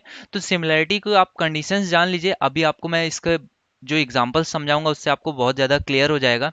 तो जो सिमिलैरिटी होती है उसका आपका यूज़ भी बहुत ज़्यादा होता है। तो चलिए इस पे बेस जो है सबसे पहले एक क्वेश्चन देखते हैं। देखिए ये जो है क्वेश्चन कराना बहुत ज़रूरी है, क्योंकि अगर आपको अभी मैं सिमिलैरिटी समझाऊंगा और उसका क्वेश्चन नहीं कराऊंगा तो आप इसको समझ नहीं पाएंगे असल में। देखिए यहाँ पर आपको एक ट्रायंगल दिख रहा होगा ए बी सी, जो कि बड़ा ट्रायंगल है, और इसके ही बीच में एक ट्रायंगल छोटा सा बना हुआ है जिसको कि कट करके बनाया गया है ए डी और ई, ठीक है। अब देखिए यहाँ पर पहले एक बार मैं इसको प्रूफ कर देता हूँ, देन आपको एक मैं थ्योरम भी बता दूंगा जो कि आप हमेशा याद रखिएगा। देखिए ए डी में ए डी ई की बात करूं और मैं बात करूं ए बी और सी की, तो देखिए ए जो एंगल है वो तो दोनों में ही है, ठीक है। तो इसका मुझे क्या मिल गया, पहली चीज मिल गई कि एंगल दोनों में एक सेम है जो कि है एंगल ए, ठीक है। दूसरी चीज मुझे क्या मिली कि जो क्वेश्चन में कहा गया है कि डी कैसा है, पैरेलल है बीसी के, ठीक है, ये क्वेश्चन में कहा गया हो तो आपको पता होगा कि जब एक ही लाइन को दो पैरेलल भुजाएं आपस में अगर कट करती हैं, अगर आपको ये चीज़ नहीं समझ में आए तो आप लाइन्स एंड एंगल्स का वीडियो देख सकते हैं जो कि उज्जवल सर ने बनाया हुआ है। तो एक ही दो पैरेलल भुजाएं अगर एक ही लाइन को कट करती हैं तो वो सेम एंगल जो है ड्रॉ करती हैं, ठीक है। तो एंगल जो डी होगा वो भी बराबर होगा एंगल बी के, और जो एंगल ई होगा वो भी बराबर होगा एंगल सी के, ठीक है। तो यहाँ पर देखिए मुझे क्या पता चल गया कि जो ट्रायंगल ए डी ई है वो किसके बराबर होगा, angle A B C, sorry triangle A B C के। जो ट्राइंगल ए डी ई है वो किसके बराबर होगा, ट्राइंगल ए बी सी के। अब फ्रेंड्स बात ये आती है कि क्या पेपर में भी मैं इस तरह से ही ये सब काम बार बार करूंगा, इतना फर्जी वाला बार बार करूंगा क्या। तो आप एक चीज हमेशा याद रखिए, कभी भी कोई एक बड़ा ट्राइंगल हो उसके अंदर टेढ़ी मेढ़ी कैसी भी भुजा खींची गई हो, कहीं से भी लाइन कहीं को भी कट कर रही हो, तो जो भी आपका ट्रायंगल बनेगा ए बी सी के अंदर, जो भी ट्रायंगल बनेगा, मान लीजिए मैं कहूँ कि यहाँ पे डी पे कट कर रही थी तो जो ए डी सी होगा या फिर ए बी डी होगा, कोई भी एक ट्रायंगल जो उसके अंदर बनता है वो ट्रायंगल आपस में जो अन्य एक ट्रायंगल बना होगा, हालांकि यहाँ पर तो एक ही ट्रायंगल बन रहा था लेकिन मैं बात कर रहा हूँ ए बी डी, और यहाँ पर अगर ए डी है, यहाँ पर ये कोई किसी भी पॉइंट पर छूती है, तो जो ए बी डी आपका जो ट्रायंगल बनता है वो हमेशा आपका जो मेन ट्रायंगल होता है ए बी सी उसके सिमिलर होता है, उससे सिमिलैरिटी रखता है, और जो दूसरा ट्रायंगल बना होगा ए बी डी है, अगर मैंने बात करी है, तो जो दूसरा ट्रायंगल होता है ए डी सी, ये भी हमेशा मेन ट्रायंगल से भी सिमिलर होता है और ये दोनों आपस में भी कैसे होते हैं, सिमिलरिटी रखते हैं। ठीक है, ये चीज आप हमेशा याद रखिए। आपको कभी भी पेपर में प्रूव करने की जरूरत नहीं है, ना ही आपको देखने की जरूरत है। आप डायरेक्टली क्या कीजिए, रेशियोज आप यूज कर सकते हैं। जैसे कि ये क्वेश्चन है, ये क्वेश्चन असल में आपको थोड़ा सा बना ही देता हूँ। जैसे यहाँ पर आपको ए डी की लेंथ दी हो कितनी है, 2, और डी बी की लेंथ दी हो आपको कितनी हो, 8। ठीक है, और आपसे पेपर में कहा जाए कि डी पैरेलल है बीसी के, और आपको बताया गया है कि जो डी है उसकी लेंथ कितनी है, 5 है, और आपसे क्या पूछा गया, बीसी की लेंथ मान लीजिए x लिखा हो, और ऑप्शन ऑप्शंस में पूछा गया हो कि x की वैल्यू बताइए। तो देखिए इसको करते कैसे हैं वो भी आप समझ लीजिए, रेशियो कैसे निकालते हैं। मैं हमेशा क्या करता हूँ, जो एंगल्स बराबर हैं, जैसे कि यहाँ पर क्या है, ई बराबर है सी के, तो मैं हमेशा क्या देखूंगा, ई के सामने वाली भुजा क्या है, ई के सामने की भुजा है 2, तो ई किसके बराबर है, सी के, तो सी के सामने की भुजा कौन सी है, सी के सामने की ये ए बी बड़ी वाली भुजा है, तो इसकी वैल्यू कितनी है, 8 और 2 10, ए बी की वैल्यू है 10। इनका जो रेशियो होगा, अब मुझे क्या किसकी वैल्यू निकालनी है, 5 की, तो 5 किसके बराबर है, सॉरी मुझे एक्स की वैल्यू निकालनी है, तो एक्स किसके सामने है, ए के, तो ए के सामने जो दो भुजाएं हों उनका मैं रेशियो ले लूंगा। तो ए के सामने पहली भुजा कौन सी है, मैंने देखिए पहले कौन से ट्रायंगल में लिया, छोटे वाले में, तो छोटे वाले के भी एंगल कौन सा है, ए, और ए किस उसके सामने की भुजा कौन सी है, 5, तो छोटे वाले ट्रायंगल में भुजा कौन सी है, 5, और बड़े वाले ट्रायंगल में भुजा कितनी है, एक्स। ठीक है, तो मैं रेशियो लेता कैसे हूं, हमेशा वो एंगल्स के सामने का रेशियो लेता हूं, जो सेम एंगल्स हो उनके सामने की भुजा का मैं रेशियो ले लूंगा। ठीक है, तो 2/10 इज इक्वल टू 5/x, तो इससे मैं x को सॉल्व कर लूंगा, ये कितना आ जाएगा, 2 से कट जाएगा 5, तो x की वैल्यू कितनी आ जाएगी, 25। ठीक है, तो इस तरह के क्वेश्चंस आपको पेपर में मिलेंगे। इसी पे बेस्ड एक बहुत अच्छा क्वेश्चन मैंने बनाया हुआ है, उसको भी आप समझ लीजिए, जिससे कि आपके कॉन्सेप्ट्स पूरे क्लियर हो जाएंगे। इसमें क्या है, देखिए मैंने यहाँ पे बहुत सारी लाइंस खींच दी हैं। ठीक है, तो ए बी और सी, मान लीजिए ये आपका पेपर में ही आया हुआ क्वेश्चन है। इसमें क्या है, डी पेपर में क्या दिया हुआ होगा आपको, कि डी जो है वो कैसा है, हाफ टाइम्स बीसी है, और वो क्या है, पैरेलल टू कैसी है, बीसी के है। ठीक है, डी कैसी है, पैरेलल है बीसी के, और आपके ट्रायंगल एबीसी में डी की वैल्यू कैसी है, हाफ बीसी। अब आपको कुछ भी नहीं पता है और आपसे क्या पूछा जाए, आपसे पूछा गया हो कि यहाँ पर तीन भुजाएं खींची गई हैं, एक क्या है आपकी परपेंडिकुलर है, एक आपकी क्या है, कोणार्धक है, यहाँ पर कुछ कोणार्धक भी दे देगा कंफ्यूज करने के लिए, और एक आपका कुछ पॉइंट कहाँ पर है, एम पर ऐसे ही एक भुजा खींच गई है। ठीक है, एम एन, और यहाँ पर कुछ ओ है। ठीक है, और यहाँ पर क्या है, पी क्यू और आर, जहाँ पे पॉइंट्स मीट करते हैं वहां पर क्या है, पी क्यू और आर है। ठीक है, अब आपको क्या कहा गया है कि जो डी है वो किसके बराबर है, हाफ बीसी के, यानी कि डी अपॉन मैं बीसी लिखूंगा तो वो कितना आ जाएगा, 1/2। ठीक है, अब इसमें क्वेश्चन क्या पूछा गया, डी बराबर है, डी अपॉन बीसी की वैल्यू 1/2 मैंने निकाल ली, डी हाफ बीसी के बराबर गिवन था। तो अब क्या पूछा गया होगा कि आपको बताना है एपी अपॉन पीएम। ठीक है, एपी अपॉन पीएम इसकी वैल्यू बतानी है आपको। क्वेश्चन में पूछा जाए A Q upon Q M इसकी वैल्यू बतानी है, या फिर आपको क्या पूछा जाए, A R upon R O इसकी वैल्यू आपसे क्वेश्चन में पूछी गई हो कि ये क्या होगी, ये क्या होगी, ये सब इनमें से कुछ भी आपसे अगर पूछा जाए, तो देखिए कैसे आप सॉल्व करेंगे। एक बार मैं आपको एक्सप्लेन करता हूं, फिर आप बहुत शॉर्ट में करना सीख जाएंगे। डी किसके बराबर है, बीसी के, डी पैरेलल है बीसी के, और डी अपॉन बीसी कितना है, हाफ, और डी और बीसी किस एंगल के सामने आ रहे हैं, ए के, तो यानी कि क्या है, ए का रेशियो लिया गया है। तो अब मैं क्या करूं, किसी भी और एंगल का रेशियो ले लेता हूं। यहां पर आपसे हो सकता है पूछा गया हो A D upon D B भी पूछा गया हो। ठीक है, तो सबसे पहले मैं ए डी और डी बी को ही ले लेता हूं, तो ए डी और डी बी बड़े वाले ट्रायंगल में आ रहे हैं, तो मैं किसका, ई और सी का एंगल ले लूंगा। ठीक है, तो ई और सी का लूंगा, तो ई के बराबर की भुजा कौन सी होगी, ई के बराबर की भुजा हो जाएगी एडी, और सी के बराबर की भुजा कौन सी हो जाएगी, ए बी। ठीक है, तो देखिए पूछा तो गया है एडी और डीबी में, और मेरा कितना आ गया, एडी और एबी में। ठीक है, तो आपको टेंशन नहीं लेना, आपका ये वैल्यू जो हो गई, ये क्या आ गई, 1/2 आपकी एडी और डीबी, एडी अपॉन एबी कितना आ गया, 1/2। अब देखिए एडी अगर 1 है और ए बी टोटल कितना है, 2 है। ठीक है, तो आपसे पूछा किस में गया है, एडी और ए बी, एडी और डीबी में, तो एडी और डीबी आपका कितना हो जाएगा, सीधे से 1/1 हो जाएगा। ठीक है, एडी और डीबी अगर पूछा गया तो 1/1, और अगर आपसे पूछा गया एडी अपॉन ए बी तो वो कितना हो जाएगा, 1/2। अब देखिए सेम चीज आपको ए क्यू एम और सी, ये जो ट्रायंगल बन रहा होगा ए क्यू एम सी बीच में, उसके साथ भी आप सेम चीज ही करेंगे। इस ट्रायंगल ए पी एम और सी, इसमें भी हम लोग सेम चीज़ ही लगाने वाले हैं। इसमें क्या करेंगे, देखिए ए पी और ई जो है, ये छोटा जो ट्रायंगल है, देखिए ये एक बड़े ट्रायंगल ए डी ई में कट लगा हुआ है, यानी कि ये बड़े वाले ट्रायंगल से सिमिलर होगा, ठीक है। तो जो ए क्यू होगा, जो यहाँ वाला ये जो कट होगा, ये भी सिमिलर होगा ए डी के, ठीक है। और सिमिलरली जो क्यू एम होगा वो सिमिलर होगा डी बी के, ठीक है। तो इसमें भी जो आपका रेशियो आता है वो भी सेम आ जाता है। तो ये कॉन्सेप्ट आप एक तरह से याद रख लीजिए कि कभी भी किसी भी एक ट्रायंगल में अगर से पैरेलल लाइंस खींची जाती हैं, तो वो पैरेलल लाइंस कहीं पे भी कट कर रही हो, अगर उसके बीच में कई और लाइंस भी खींच दी जाएं, तो उस केस में भी जो रेशियो पहले डी अपॉन बी सी में अगर है, तो जो डी होती है वो इस हाफ के बराबर होती है, और जो बी सी होती है वो फुल लाइन के बराबर होती है। यानी कि डी की वैल्यू अगर 1 गिवन है और बी सी यानी कि बड़ी वाली लाइन इसकी 2 है, तो इस केस में अगर रेशियो मेरे से पूछा जाता है A P upon A M, और इसी तरह से रेशियोज होते हैं अगर A Q upon A N और ए आर अपॉन ए ओ, यानी कि सारे रेशियोज ऊपर से ही पूछे जाते हैं, A R upon A O, A Q upon A N और A P upon A M. तो उस केस में ये सारे रेशियो एकदम सेम होते हैं और इनका आंसर कितना आता है, 1/2, 1/2 और 1/2। लेकिन क्योंकि ये रेशियोज कहाँ से पूछे गए हैं, A P upon P M यानी कि 20 से पूछे गए हैं, तो क्योंकि ये वैल्यू 1 है और टोटल सभी में 2 आएगा, तो इसकी वैल्यू कितनी आ जाएगी, ये 1 है और टोटल लाइन की लेंथ अगर 2 है तो इसकी कितनी हो जाएगी, 1, ठीक है। तो ये सारे रेशियोज कितने, 1/1, 1/1, 1/1 होते चले जाएंगे, ठीक है। तो ये आपने कॉन्सेप्ट समझ लिया। इसको क्या बोलते हैं, एनी पॉइंट मेथड इसको बोलते हैं। कि एनी पॉइंट मेथड क्या बताता है कि अगर किसी भी एक ट्रायंगल में कोई एक लाइन पैरेलल है जो कि मिड में है, डी मान लूँ और ये बी सी से है, और इन दोनों का रेशियो दिया हो, मान लीजिए कि अगर अब मैं बोलता हूँ कि डी अपॉन बी सी अगर इसका रेशियो दिया हो 2/5, ठीक है।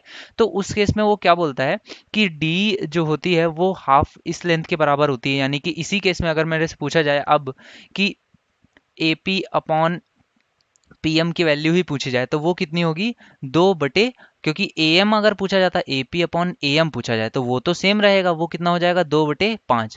लेकिन अगर A P upon P M पूछा जाएगा तो वो कितना हो जाएगा, 2/3। देखिए ये तो आपने लेंस पूछ ली, समझ लिया, ठीक है। अब इसी में क्या हो जाता है कई बार कि इसी तरह से सारे ये हो जाएंगे, इसमें तो टेंशन नहीं है। अब अगर इसी में पूछ लिया जाए आपसे कि ट्रायंगल का एरिया पूछ लिया जाता है, ठीक है। एरिया ऑफ ट्रायंगल पूछा जाता है किसका, कि मान लीजिए आपसे पूछा गया हो कि ए डी ई अपॉन में पूछा गया हो ए बी सी टोटल का, ठीक है। तो देखिए ये तो आपका इजीली हो जाएगा। देखिए आप एक चीज जान लीजिए कि एरिया जो होता है वो डायरेक्टली प्रोपोर्शनल होता है जो भी लेंथ होंगी उसकी, उसके स्क्वायर के प्रोपोर्शनल होता है, ठीक है। तो लेंथ का स्क्वायर जो होगा एरिया हो जाएगा। तो ए डी ई के केस में मुझे एक लेंथ पता है, ए डी पता है, ठीक है। अब पहले मैं इस वाले क्वेश्चन के लिए बता रहा हूँ कि डी इज इक्वल टू, अगर हाफ बी सी गिवन है उस केस में अगर ए डी का area upon A B C का एरिया पूछा गया होगा तो वो मेरा सीधे से कितना हो जाएगा, डी जो है इसकी मैं किसी एक लेंथ ले लेता हूँ कि ए डी और ए बी ले लेता हूँ। तो ए डी कितनी है, 1 है, तो 1 का स्क्वायर 1 रहेगा। और ए बी सी में ए बी लेंथ है वो कितनी है, 2 है, तो उसका स्क्वायर कितना हो जाएगा, 4, ठीक है। अब इसी में A D upon A B C पूछा गया हो, या फिर क्या पूछा जा सकता है, triangle A D E upon area पूछ लेता है डी ई बी सी, यानी कि इस बड़े से क्वाड्रिलेटरल का एरिया अगर पूछा गया तो भी आपको चिंता नहीं करनी। आपको यह पता है कि पूरे का एरिया एबीसी का कितना था, 4 था। और अब आपसे पूछा किसका गया, क्वाड्रिलेटरल जो है बी सी डी और ई, ठीक है। इसका पूछा गया तो कोई दिक्कत नहीं, ए डी का आपका 1 आ गया, तो बी सी डी जो है उसका कितना आ जाएगा, 4 में से 1 घटा दीजिए, क्योंकि वही एक ही तो एक्स्ट्रा है, वो घटा दीजिए पूरे में से, तो कितना बचेगा, वो क्वाड्रिलेटरल का हो जाएगा, तो वो कितना आ जाएगा, 3। तो 1/3 इस तरह से पूछा जा सकता है। अब अगर इस वाले क्वेश्चन की बात करें कि डी अपॉन बी सी कितना दिया हो, 2/5, तो उस केस में भी आपसे सेम क्वेश्चन पूछेगा। तो ये तो चीज़ें आप समझ गए, A P upon A M, अब इसकी जगह पे A P upon A M हो या फिर A Q upon A N, A R upon A O, ठीक है।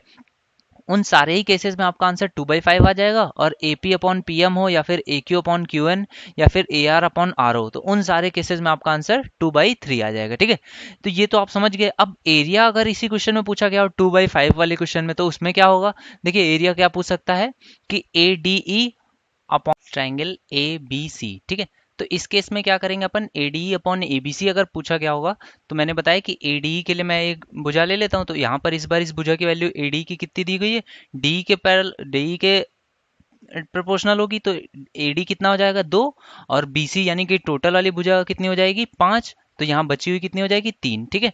तो ये आपको पता चल गया 2:3 में है, तो ADE कितना आ जाएगा, ADE का आपका आंसर आ जाएगा 2 का स्क्वायर यानी कि 4, और ABC यानी कि बड़े वाले की पूछी गई, तो बड़े वाले की लेंथ कितनी हो गई, 2 और 3 टोटल 5, तो 5 का स्क्वायर 25, ठीक है।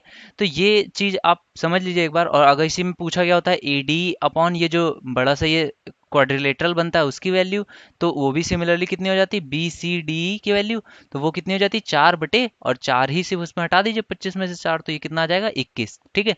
तो उस केस में इसका आंसर कितना हो जाता है 4/21। ये कब बता रहा हूं मैं, जब डी अपॉन BC की वैल्यू कितनी 2/5 गिवन हो, और जब डी अपॉन BC की वैल्यू हाफ गिवन थी, तो उस केस में सारे आंसर्स कहाँ पर हैं आपके, यहाँ पर सारे आंसर्स हैं। और जिस केस में 2/5 है, तो उस केस में आपको कहाँ पे है, ये सारे आंसर्स हैं। तो इनको आप एक बार देख लीजिए, अगर इसमें कहीं भी कंफ्यूजन होता है तो आप इसको वीडियो को पॉज कर लीजिए और वहां पर ही आप एक बार खुद से अपने तरफ से करिए, आपको ये सारे आंसर्स आसानी से आपको बात ये समझ में आ जाएगी, ठीक है।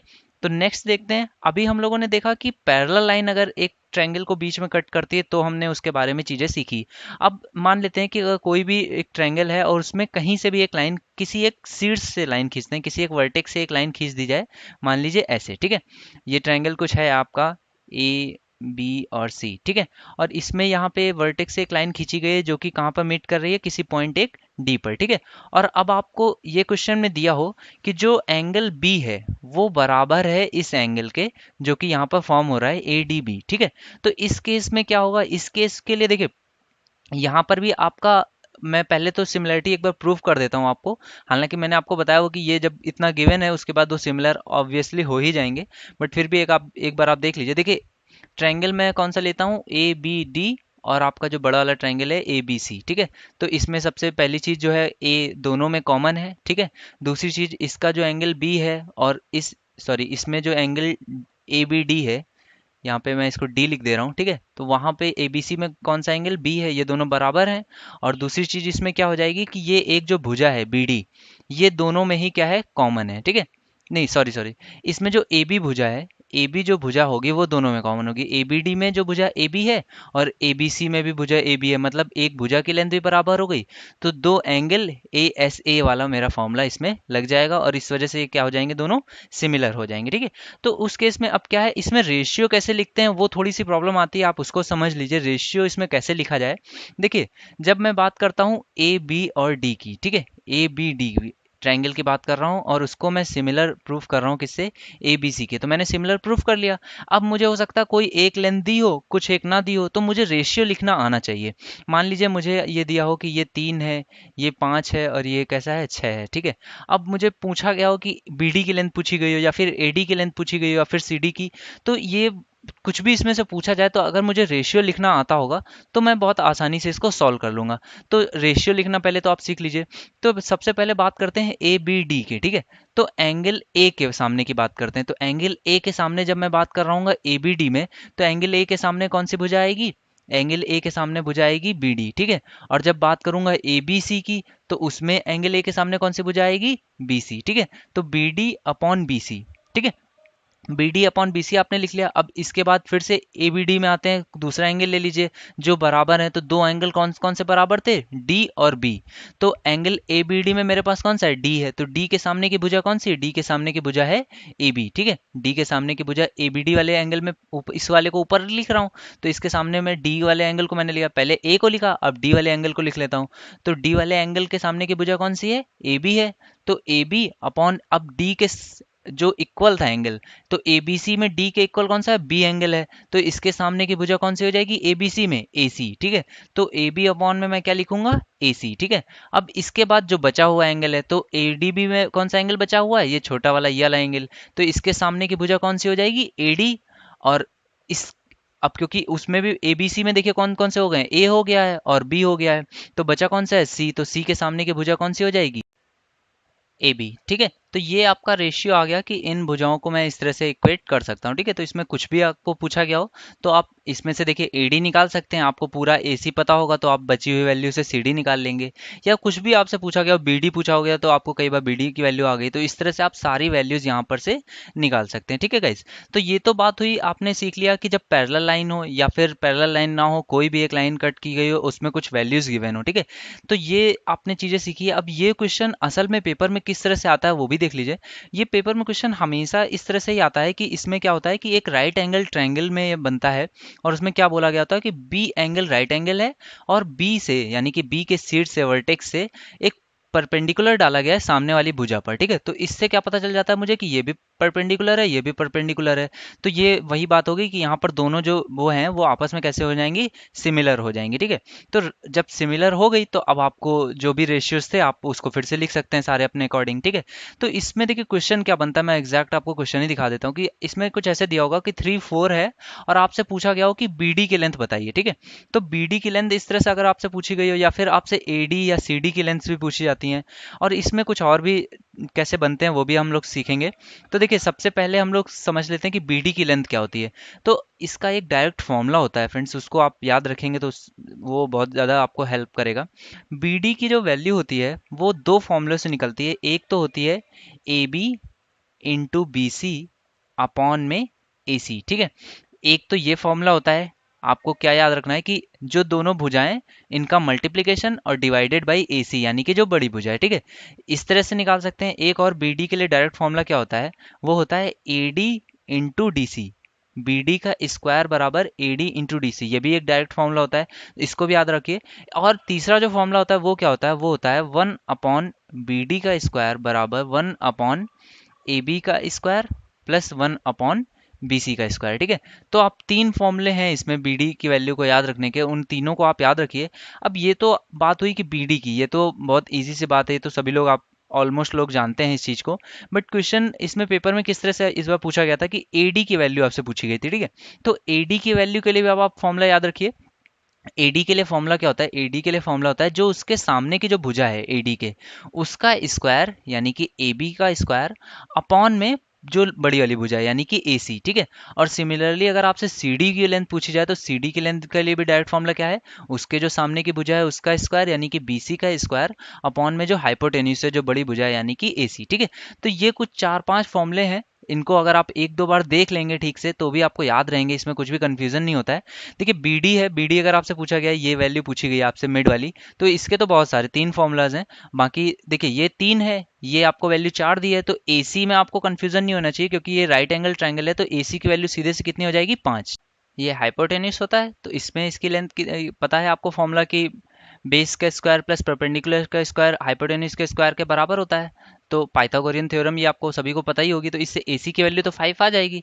तो एसी की वैल्यू आपको पता है, ए बी की वैल्यू पता है, तो आपसे अब कुछ भी पूछा जाए, ए डी पूछा जाए, बी डी पूछा जाए, या फिर कुछ भी पूछा जाए इसमें, तो आप सीधे से आप इन फॉर्मुलाज को थोड़े थोड़े याद रखिए, तो आपके डायरेक्ट आंसर्स इसमें आ जाएंगे।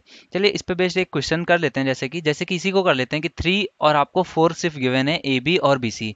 अब आपसे पूछा गया हो तो बी डी की वैल्यू, तो देखिए बी डी के लिए मैं पहले तो ये वाला फॉर्मूला अप्लाई करता हूँ। तो देखिए इसमें बी डी की वैल्यू ए बी कितनी है, 3 है, और बी सी कितना है, 4 है, और ए सी मुझे पता है कितना होता है, 5। तो बी डी की वैल्यू मेरी कितनी आ गई, 12/5, ठीक है, 4×3 12/5। अब इसी में अगर ए डी पूछा गया होता तो ए डी की वैल्यू भी मैं निकाल लेता हूँ। तो ए डी की वैल्यू मुझे पता है क्या होती है, सामने वाले का स्क्वायर, तो 3 का स्क्वायर 9, और बटे ए सी कितना है, 5, ठीक है। अब सी डी की वैल्यू अगर पूछी गई तो सी डी की वैल्यू का भी मुझे पता है, ये कितना होता है, सामने वाली भुजा का स्क्वायर यानी कि 4 का स्क्वायर 16, और बटे ए सी कितना है, 5। तो ए डी और सी डी आ गया। अब देखिए ए डी और सी डी का सम क्या है, हाइपोटेन्यूस है, तो ये कितना हो जाएगा, 16 और 9 25/5 यानी कि 5, जो कि मैंने पहले से निकाला हुआ है, तो ये सही है। इसका मतलब ये वैल्यूज भी कैसी हैं, सही है, ठीक है। तो ए डी और सी डी मैंने निकाल लिया, तो इन दोनों फॉर्मूलाज का मैंने यूज कर लिया, इन दोनों फॉर्मूलाज को मैंने यूज कर लिया। अब मैंने बी डी का भी फॉर्मूला यूज कर लिया। अब बी डी का फॉर्मूला ये वाला जो है, इसको भी चलिए चेक कर लेते हैं। तो देखिए ए डी और सी डी की लेंथ कितनी आ गई, 9/5 और 16/5, तो दोनों को मल्टीप्लाई कर दीजिए, तो ये कितना हो जाएगा, 16 9 144, तो 144 और बटे 5 25। अब इसका अंडर रूट लेंगे तो वो भी देखिए कितना आ जाएगा, 12/5, ठीक है। अब इस वाले फॉर्मूले का भी आप लोग यूज खुद से एक बार करके देख लीजिएगा, ये भी आपका आंसर करेक्ट आएगा। तो ये तीनों जो फॉर्मूलाज हैं ये बी डी की वैल्यू के लिए हैं। देखिए कई बार क्या होता है ना, आपको ए डी और सी डी की डायरेक्ट वैल्यू देता है तब बी डी पूछता है, तो उस केस में ये फॉर्मूला यूजफुल होता है। जब ए बी और बी सी दिया है तब आप इस फॉर्मूले का यूज कर सकते हैं। ये कई बार प्रूविंग्स में आया है, जैसे कि पूछा गया था कि इनमें से कौन सा ट्रू है, और इसमें क्या हुआ था कि इसकी लेंथ p दी हुई थी, इसकी a और इसकी b दी हुई थी, तो उस केस में आंसर आपका था कि 1/p² बराबर 1/a² प्लस 1/b² का। तो ये एक प्रूविंग के केस में आया था, इसलिए मैंने इसको भी आपको बताया हुआ है। तो ये सारी चीज़ें जो मैं आपको बता रहा हूँ ये बहुत ही इंपॉर्टेंट है। अभी जब हम लोग इस पे बेस्ड क्वेश्चंस करेंगे तब आपको दिखेगा कि कितने क्वेश्चंस सिर्फ इन्हीं से ही आपके 90% क्वेश्चंस जो है वो डायरेक्टली सॉल्व हो जाएंगे। बाकी में थोड़ा बहुत अगर हम लोग एफर्ट करेंगे तो वो भी क्वेश्चंस सॉल्व हो जाएंगे। ठीक है, तो ये हम लोगों ने सीखा। अब इसके बाद कुछ और जो बहुत इंपॉर्टेंट फॉर्मूलाज होते हैं उनको भी जानते हैं। देखिए, एक अगर ट्रायंगल मैं बात करूं कि अगर एक इक्विलेटरल ट्रायंगल होता है तो ये भी एक बहुत इंपॉर्टेंट फॉर्मूला है जो कि मेंसुरेशन में भी यूज होता है। बट क्योंकि ट्रायंगल से रिलेटेड है इसलिए उसको मैं यहाँ पर डील कर रहा हूँ। इसमें क्या कहता है कि किसी भी एक पॉइंट से अगर तीनों साइड्स पर परपेंडिकुलर डाली जाए, ठीक है, किसी भी एक पॉइंट से तीनों साइड्स पर क्या डाली जाए, परपेंडिकुलर डाली जाए, तो उस पे पूछा गया होता है कि तीनों परपेंडिकुलर्स की लेंथ दी होती है कि मान लीजिए h1 h2 और h3, तीनों की लेंथ दी होती है। ठीक है, और आपसे पूछा गया होता है कि आपको बताना है एरिया, बताना है ट्रायंगल का। ठीक है, तो ये क्वेश्चन पूछा जाता है, बहुत लोगों को कंफ्यूजन होता है कि ये कैसे सॉल्व होगा। तो देखिए, आप इस चीज को समझ लीजिए कि किसी भी पॉइंट से अगर आपने परपेंडिकुलर डाला है, मैं इसका प्रूविंग नहीं बताऊंगा क्योंकि बहुत टाइम लगता है उसमें, आप डायरेक्ट चीजें समझ लीजिए। अगर किसी भी पॉइंट से तीनों साइड्स पर परपेंडिकुलर डाला जाता है तो उन जो परपेंडिकुलर्स की जो लेंथ दी होती है, अगर मैं इन तीनों का सम करूं यानी कि h1 plus h2 plus h3 करूं, ठीक है, तो वो उस ट्रायंगल के हाइट के बराबर होता है। ठीक है, उस ट्रायंगल की जो हाइट होती है, देखिए बेस ये होता है BC और जो बची हुई होती है ये हाइट होती है, तो उस हाइट के बराबर होती है ये चीज। ठीक है, तो h बराबर कितना हो जाता है, h1 plus h2 plus h3। अब क्योंकि ये इक्विलेटरल ट्रायंगल है तो इसमें एरिया के लिए डायरेक्ट फॉर्मूला क्या होता है, वो होता है h² / √3। ठीक है, h² बराबर √3 होता है, ये डायरेक्ट फॉर्मूला होता है किसी भी इक्विलेटरल ट्रायंगल में। अगर आप उसकी हाइट पता है तो उसके लिए डायरेक्ट फॉर्मूला होता है। और क्योंकि इस क्वेश्चन में हमेशा यही पूछा जाता है कि इसमें क्वेश्चन कैसे पूछा गया था, मैं एक आपको बता दूं कि किसी एक पॉइंट से बोला गया था, किसी एक पॉइंट से तीनों साइड्स पर परपेंडिकुलर डाले गए हैं और पहले परपेंडिकुलर की लेंथ 1 है, सॉरी 1√3 है, दूसरे की 2√3 है और तीसरे की 3√3 है। ठीक है, और आपसे पूछा गया था कि उस ट्रायंगल का एरिया बताना है। तो देखिए, उस ट्रायंगल का एरिया कितना हो जाएगा, मैं इन तीनों को ऐड करूंगा तो मुझे हाइट मिल जाएगी। तो हाइट कितनी होगी, 3 2 5 और 1 6, तो 6√3 मेरी हाइट आ गई। अब क्या पूछा गया है, एरिया पूछा गया है, तो एरिया कितना हो जाएगा, एरिया की वैल्यू होती है स्क्वायर / √3, तो इसका स्क्वायर कितना होगा 36, और √3 का स्क्वायर कितना हो जाएगा, √3 का स्क्वायर 3 हो जाएगा, तो अपॉन में √3 है तो इस √3 से एक √3 कट जाएगा, तो इसका आंसर कितना आ जाता है 36√3। तो ये क्वेश्चन पूछा गया है इसलिए मैंने इसको यहाँ पर डील कर दिया। नेक्स्ट टाइप देखते हैं इसमें और कैसे कैसे क्वेश्चंस पूछे जा सकते हैं और क्या कॉन्सेप्ट्स हो सकते हैं। देखिए, ये एक बहुत इंपॉर्टेंट कॉन्सेप्ट है, इसको भी आप समझ लीजिए। और इस पे बेस्ड क्योंकि क्वेश्चन ज़्यादा नहीं आए हैं तो मैं इस पे बेस्ड क्वेश्चंस आपको कुछ यहीं पर करा दूंगा। देखिए, अगर कोई भी एक ट्राइंगल है, देखिए ये इक्विलेटरल ट्राइंगल नहीं है, ये बात मैं कर रहा हूँ किसी भी एक पर्टिकुलर कोई भी एक ट्राइंगल हो, तो उसमें अगर ऐसा बोला जाए, मैं बात करता हूँ मीडियन जो होती है वो क्या करती है, किसी भी साइड को दो इक्वल पार्ट्स में डिवाइड करती है। लेकिन मैं बात करता हूँ कि कोई भी मीडियन नहीं है, कोई भी एक लाइन खींच दी गई है, वो कहाँ पर कट कर रही है, डी पर। ठीक है, और डी पर कुछ इस तरह से कट कर रही है कि इसको एक्स रेशियो और इसको वाई रेशियो में कट करती है, यानी कि अगर इसकी लेंथ एक्स है तो इसकी लेंथ कितनी है, वाई है। ठीक है, तो उस केस में अगर आपसे पूछा जाए कि एक्स और वाई के रेशियो में अगर कट किया हो और आपसे पूछा जाए कि ट्राइंगल ए बी डी का एरिया जो है वो क्या होगा, और आपको अगर ट्राइंगल ए बी सी का एरिया गिवन हो, ठीक है, ए बी सी का एरिया गिवन हो और ये एक्स और वाई के फॉर्म में कट कर रही हो, तो उस केस में अगर आपसे एरिया पूछा जाए तो उसके लिए फॉर्मूला मैं बता रहा हूँ। ये क्या हो जाता है, ए बी डी का एरिया जो होता है वो होता है x times divided by x plus y यानी कि टोटल, और तब मल्टीप्लाई करते हैं टोटल एरिया से यानी कि ए बी सी से। ठीक है, तो ये चीज आप याद रखिए क्योंकि इस पे बेस्ड भी क्वेश्चंस मिले हैं, इसलिए मैंने इस कॉन्सेप्ट को भी आप समझ लीजिए। जो ए बी डी का एरिया होगा वो कितना होगा, x upon x plus y multiplied with triangles A B C. ठीक है, तो ये चीज आप जान लीजिए। अब इसी तरह से एक क्वेश्चन क्या पूछा जाता है कि जैसे कि अगर कोई एक साइड इस तरह से हो, ठीक है, और ये कैसे कट करती हो कि एक्स अब और यहाँ पर ये कितनी हो, वाई, ये भी कोई एक ट्राइंगल है ए बी सी। ठीक है, इसमें मैंने कोई भी एक लाइन खींच दी है जो कि इससे पैरेलल नहीं है, और वो कुछ इस तरह से कट करती है कि ऊपर साइड यहाँ पर x बचे तो नीचे पे कितना बचे, y, और राइट साइड में कितना, अगर यहाँ पर कुछ k बचता है और यहाँ ऊपर में k है और नीचे में कितना हो, m हो। ठीक है, तो उस केस में इसके लेंथ, उस केस में अगर एरिया आपसे पूछता है कि ए डी ई का एरिया बताइए, ए सॉरी यहाँ पर डी है और यहाँ पर क्या है, ई है। ठीक है, तो ए डी ई का एरिया अगर इस केस में पूछता है और आपको क्या है, पूरे ट्रायंगल ए का एरिया, ए बी सी का एरिया आपको गिवन हो, इस केस में भी क्या है, आपको ट्रायंगल ए बी सी का एरिया अगर गिवन है तो वो कितना होता है, देखिए उसको भी समझ लीजिए। लेफ्ट साइड में जो चीज़ मैंने पहले करी है उसी चीज़ को एक बार करिए, तो x upon x plus y multiplied with, क्योंकि राइट साइड में भी चीज़ है तो उसको भी उसी तरह से लिख लीजिए, k अपॉन के प्लस एम, ठीक है। ये पूरा आपस में मल्टीप्लाई होगा k अपॉन के प्लस एम, और अब मल्टीप्लाई कीजिए टोटल एरिया से, ए बी और सी से, ठीक है। तो ये जो चीज़ आती है, ये जो फॉर्मूला है, ये क्या शो करता है कि अगर आपसे एक छोटे वाले पोर्शन का एरिया पूछा जाए और आपसे टोटल एरिया गिवन हो किसी फिगर में, तो उस केस में आप लोग इसको कैसे सॉल्व करेंगे, वो यहाँ पर इन फॉर्मूलाज के मदद से हम लोग उन क्वेश्चंस को आसानी से सॉल्व कर सकते हैं, ठीक है। तो इस पे बेस्ड कुछ एक छोटे मोटे क्वेश्चंस मैं आपके साथ डिस्कस कर देता हूँ। देखिए जैसे कि ये क्वेश्चन क्या कह रहा है कि एक ट्रायंगल है कुछ, यहाँ पर है 8 और यहाँ पर है कुछ 12, ठीक है। और आपको गिवन है कि ए बी सी का, ये ए बी सी है, ठीक है।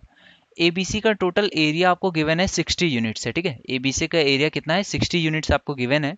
और आपसे पूछा क्या गया है कि ए डी, यहाँ पे ए बी डी है, ठीक है, ये बी है, तो ए बी डी का आपको एरिया पूछा गया है, ए बी डी का आपको एरिया बताना है, और ए डी सी का भी एरिया आपसे पूछा गया है, ठीक है। तो ये पहले वाले कॉन्सेप्ट से ही डायरेक्टली सॉल्व हो जाएंगे। तो मुझे क्या पता है, ए बी डी का एरिया कितना होगा, 8 प्लस 12 यानी कि 20, और अब मल्टीप्लाई किससे कर दूंगा, 60 से, तो ये कितना हो जाएगा, 3 बार कटेगा, 8 16 8 3 24, तो ए बी डी का एरिया कितना आ जाएगा, 24 यूनिट्स आ जाएगा इस पूरे का एरिया। और इसका एरिया अगर पूछा गया तो ए डी सी का एरिया कितना हो जाएगा, 12 बटे टोटल कितना है 20, तो इसको मैं मल्टीप्लाई कर दूंगा टोटल एरिया से 60 से, तो ये कितना आ जाएगा, 3 बार कटेगा, तो 12 24 8 36, ठीक है। तो इस बचे हुए पार्ट का एरिया कितना आ जाएगा, 36। अब क्योंकि टोटल तो एबीसी ही फॉर्म हो रहा है, तो इन दोनों का सम भी देखिए 60 ही आ जा रहा है। नेक्स्ट क्वेश्चन देखते हैं गाइज। अब देखिए यहाँ पर मैं जो दूसरा टाइप बताया था उससे भी रिलेटेड एक क्वेश्चन देख लेते हैं। अब इसमें भी क्या है, क्वेश्चन में कहा गया है कि टोटल ए बी सी जो है उसका एरिया कितना है, 100 स्क्वायर यूनिट्स है, ठीक है। ए बी सी का कितना है, 100 स्क्वायर यूनिट्स एरिया आपको गिवन है। और आपको क्या बताया गया है कि यहाँ पर कुछ एक जो लाइन है वो कैसे काटती है डी को, ये कुछ इस तरह से काटती है कि 2:3 में और 1:4 में, ठीक है। इस तरह से गिवन है कि ए डी अपॉन, आपको डी बी गिवन है कि 2:3 है, और ए ई अपॉन ईसी गिवन है कितना है, 1:4, ठीक है। अब आपसे पूछा गया हो एरिया, अगर पूछा जाए आपसे कि ए डी ई का एरिया बताइए, ठीक है, ए डी ई का एरिया आपसे पूछा गया हो, या फिर आपसे क्या पूछा जाए कि डी ई बी सी इसका एरिया बताना है, ठीक है। तो दोनों ही केसेस में आपको क्या करना पड़ेगा, आप पहले ए डी ई का एरिया निकाल लीजिए। तो ए डी ई का एरिया कितना हो जाएगा, ए डी ई का एरिया मैंने पहले बताया था जैसे कि 2 है, तो यहाँ पे 2 अपॉन टोटल कितना है, 2 and 3 5 मल्टीप्लाइड विथ 1 अपॉन 1 + 4 5, ठीक है, मल्टीप्लाइड विथ टोटल एरिया कितना है 100, तो इससे कितना हो जाएगा 5 और 5 25 चौके 100, ठीक है। तो यहाँ पे 4 आ गया, 4 दूनी 8, तो एडीई का एरिया कितना आ गया, 8 आ गया। अब आपसे बचे हुए का एरिया पूछ रहा है डीईबीसी, तो डीईबीसी का एरिया कितना हो जाएगा, 100 टोटल एरिया है, तो 100 में से 8 आप घटा दीजिए, तो ये कितना आ जाएगा 92, ठीक है। तो ये क्वेश्चन भी कुछ इस तरह से पूछे जाते हैं, आपके पेपर में भी आ सकते हैं, इसलिए मैंने इनको यहाँ पर डिस्कस किया है। इसी पे बेस्ड एक और क्वेश्चन देखते हैं गाइज। अब देखिए ये क्वेश्चन में क्या कह रहा है, आपका क्वेश्चन कुछ इस तरह से कि ए बी और आपको सी गिवन है, ठीक है। अब इसमें कुछ यहाँ पे मैं दो फॉर्मूलेज आपको यूज़ करना है। यहाँ पर क्या है कि 1:3 है, ठीक है। फिगर थोड़ा सा करेक्ट नहीं बन पा रहा है, बट इसको आप समझ लीजिए, जो चीज़ मैं बोल रहा हूँ उससे मान लीजिए। और यहाँ पर ये कितना है 1:2, ठीक है। अब आपसे पूछा गया है इसका एरिया आपको बताना है। तो जिन लोगों को बात समझ में आ गई, एक बार पॉज करके वो खुद से कर लें, जिनको नहीं समझ में आया एक बार फिर से देख लीजिए। तो देखिए यहाँ पर क्या है, यहाँ पर ये क्या है एफ है, ठीक है, और यहाँ पर ये क्या है डी है, ठीक है। तो आपसे पूछा किसका गया है, ए बी डी का एरिया पूछा गया है, और टोटल ए बी सी का एरिया कितना है, मान लीजिए कुछ 100 स्क्वायर यूनिट्स है, ठीक है। तो अब आपसे पूछा गया है ए बी डी का एरिया। अब जो लोग नहीं देख पाए तो यहाँ से कर लें। तो ए बी डी का एरिया मेरा कितना आ जाएगा, तो ए बी डी निकालने के लिए सबसे पहले मुझे क्या करना पड़ेगा, ए बी एफ का एरिया निकालना पड़ेगा। तो ए बी एफ का एरिया मैं निकालूंगा तो वो कितना आ जाएगा, ए बी एफ का एरिया कितना आ जाएगा 1 अपॉन 1 + 3 यानी कि 4 मल्टीप्लाइड विथ टोटल कितना है 100, तो ये कितना आ जाएगा 25 आ जाएगा। तो ए बी एफ का एरिया मेरा कितना आ गया 25, ठीक है। अब ए बी एफ का एरिया मेरा आ गया। तो अब मुझे पूछा कि जाएगा ए बी डी का, तो ये मुझे पता है 1:2 में कट करता है। तो अब मैं सीधे से इसको कैसे कर सकता हूँ, ए बी डी बराबर कितना हो जाएगा, ए बी एफ का मुझे पता है, तो 1 अपॉन ये कितना है 1 और 2 रेशियो में, तो 1/1 + 2 यानी कि 3। तो 1/3 मल्टीप्लाइड विद 25, तो इसका मेरा आंसर कितना आ जाएगा 25/3 इसका आ जाएगा मेरा, कि ए बी डी का एरिया कितना होगा 25/3। ठीक है गाइज, नेक्स्ट क्वेश्चन देखते हैं। अब यहाँ पर कुछ और क्वेश्चंस इस पे ही बेस्ड एक आध मैं देख लेता हूँ, जो इससे पहले मैंने कॉन्सेप्ट पढ़ाया था उस पे बेस्ड समझ लीजिए। जैसे कि एक क्वेश्चन क्या कह रहा था कि ए बी सी यहाँ पर है आपको, और एक पैरेलल लाइन ही है, ठीक है, ये पैरेलल लाइन है डी ई है। और इसमें क्वेश्चन में क्या कहा गया था कि डी जो है वो 2/3 बी सी है, ठीक है, 2/3 बी सी है। ये क्वेश्चन पेपर में आया हुआ था, इसीलिए मैंने इसको यहाँ पे डिस्कस कर रहा हूँ। और ए डी ई का एरिया आपको गिवन था, ए डी ई का एरिया कितना गिवन था 40 स्क्वायर यूनिट्स गिवन था। और आपसे पूछा क्या गया था, बी सी ई डी का एरिया पूछा गया था, बी सी ई डी का एरिया, ठीक है, ये इसका स्क्वायर का एरिया पूछा गया है। तो कैसे सॉल्व करेंगे, मैंने आपको बताया था कि डी जो है वो क्या है, यहाँ की लेंथ है, ये कितनी दी हुई है 2 है अगर, तो बी सी की लेंथ कितनी है 3 है, तो कोई प्रॉब्लम नहीं आपको। अब आपने क्या कहा था कि इसी से इसका इस एरिया बनता है, और इससे पूरे का एरिया बनता है इस 3 से, ठीक है। तो मैं क्या करता हूँ A D E upon A B C, इस टोटल का एरिया निकाल लेता हूँ। तो ए डी ई का कितना है, क्योंकि 2 से बनती है तो 2 का स्क्वायर 4, और ए बी सी का एरिया कितना आ जाएगा, क्योंकि ये 3 से बनती है तो इसका स्क्वायर 9, ठीक है। तो ए डी और ए बी सी इन दोनों का आपने एरिया निकाल लिया, तो ये कितना 4/9 आ गया। अब क्योंकि यहाँ पे ए बी सी में ये छोटा वाला ए डी भी है और ये एक रेक्टेंगल भी है, तो आपसे पूछा तो सिर्फ इसका गया है डी बी सी ई का, ठीक है। और क्योंकि देखिए एडी का आपको कितना दिया हुआ है 40, तो एडी का आपको 40 दिया गया, लेकिन मेरे अकॉर्डिंग कितना आ रहा था 4, तो 4 की वैल्यू 40 हो रही है, यानी कि कितने का 10 का मल्टीप्लिकेशन हो रहा है। तो एबीसी का टोटल कितना आ जाएगा 90, तो एबीसी का आपका कितना आ गया 90, और पूछा किसका गया है डी ई बी सी का, तो डी बी सी का कितना आ जाएगा 90 माइनस 40 कर देंगे तो आपका कितना 50 आपका आंसर डायरेक्टली आ जाएगा, कि इस जो नीचे रेक्टेंगल बन रहा है इसका एरिया कितना होगा 50 होगा, ठीक है। ये एक अच्छा क्वेश्चन था, इसलिए इसको मैंने यहाँ पे डिस्कस किया। इसके बाद नेक्स्ट क्वेश्चन देखते हैं। अब यहाँ पर भी एक उसी टाइप का क्वेश्चन देख लीजिए, इस पे ही कैसे क्वेश्चन पूछा जा सकता है वो भी समझ लीजिए। एक ये ट्रायंगल है ए बी सी, ठीक है, और इसमें क्या है ये डी थी, और बोला ये गया था कि जो ये डी है, जो डी है वो डिवाइड करती है ए बी सी को इन इक्वल एरियाज, ठीक है, in 2 equal areas, D divides A B C in 2 equal areas, यानी कि 2 बराबर भागों में काटती है। तो बराबर भागों में काटने का मतलब क्या होता है वो भी समझ लीजिए। इन 2 इक्वल एरियाज अगर इस तरह से क्वेश्चन में कहा जाता है, तो अब आपको वो कुछ और नहीं देता है, और आपसे क्या पूछता है कि आपको बताना है डी अपॉन बी सी बताना है। ये क्वेश्चन अगर पूछा गया हो तो इसमें कुछ भी और भी पूछा जा सकता था, बट मैं ये मान के चलता हूँ कि यही पूछा गया है और आपसे सिर्फ इतना कहा गया है, तो उसको कैसे सॉल्व करेंगे।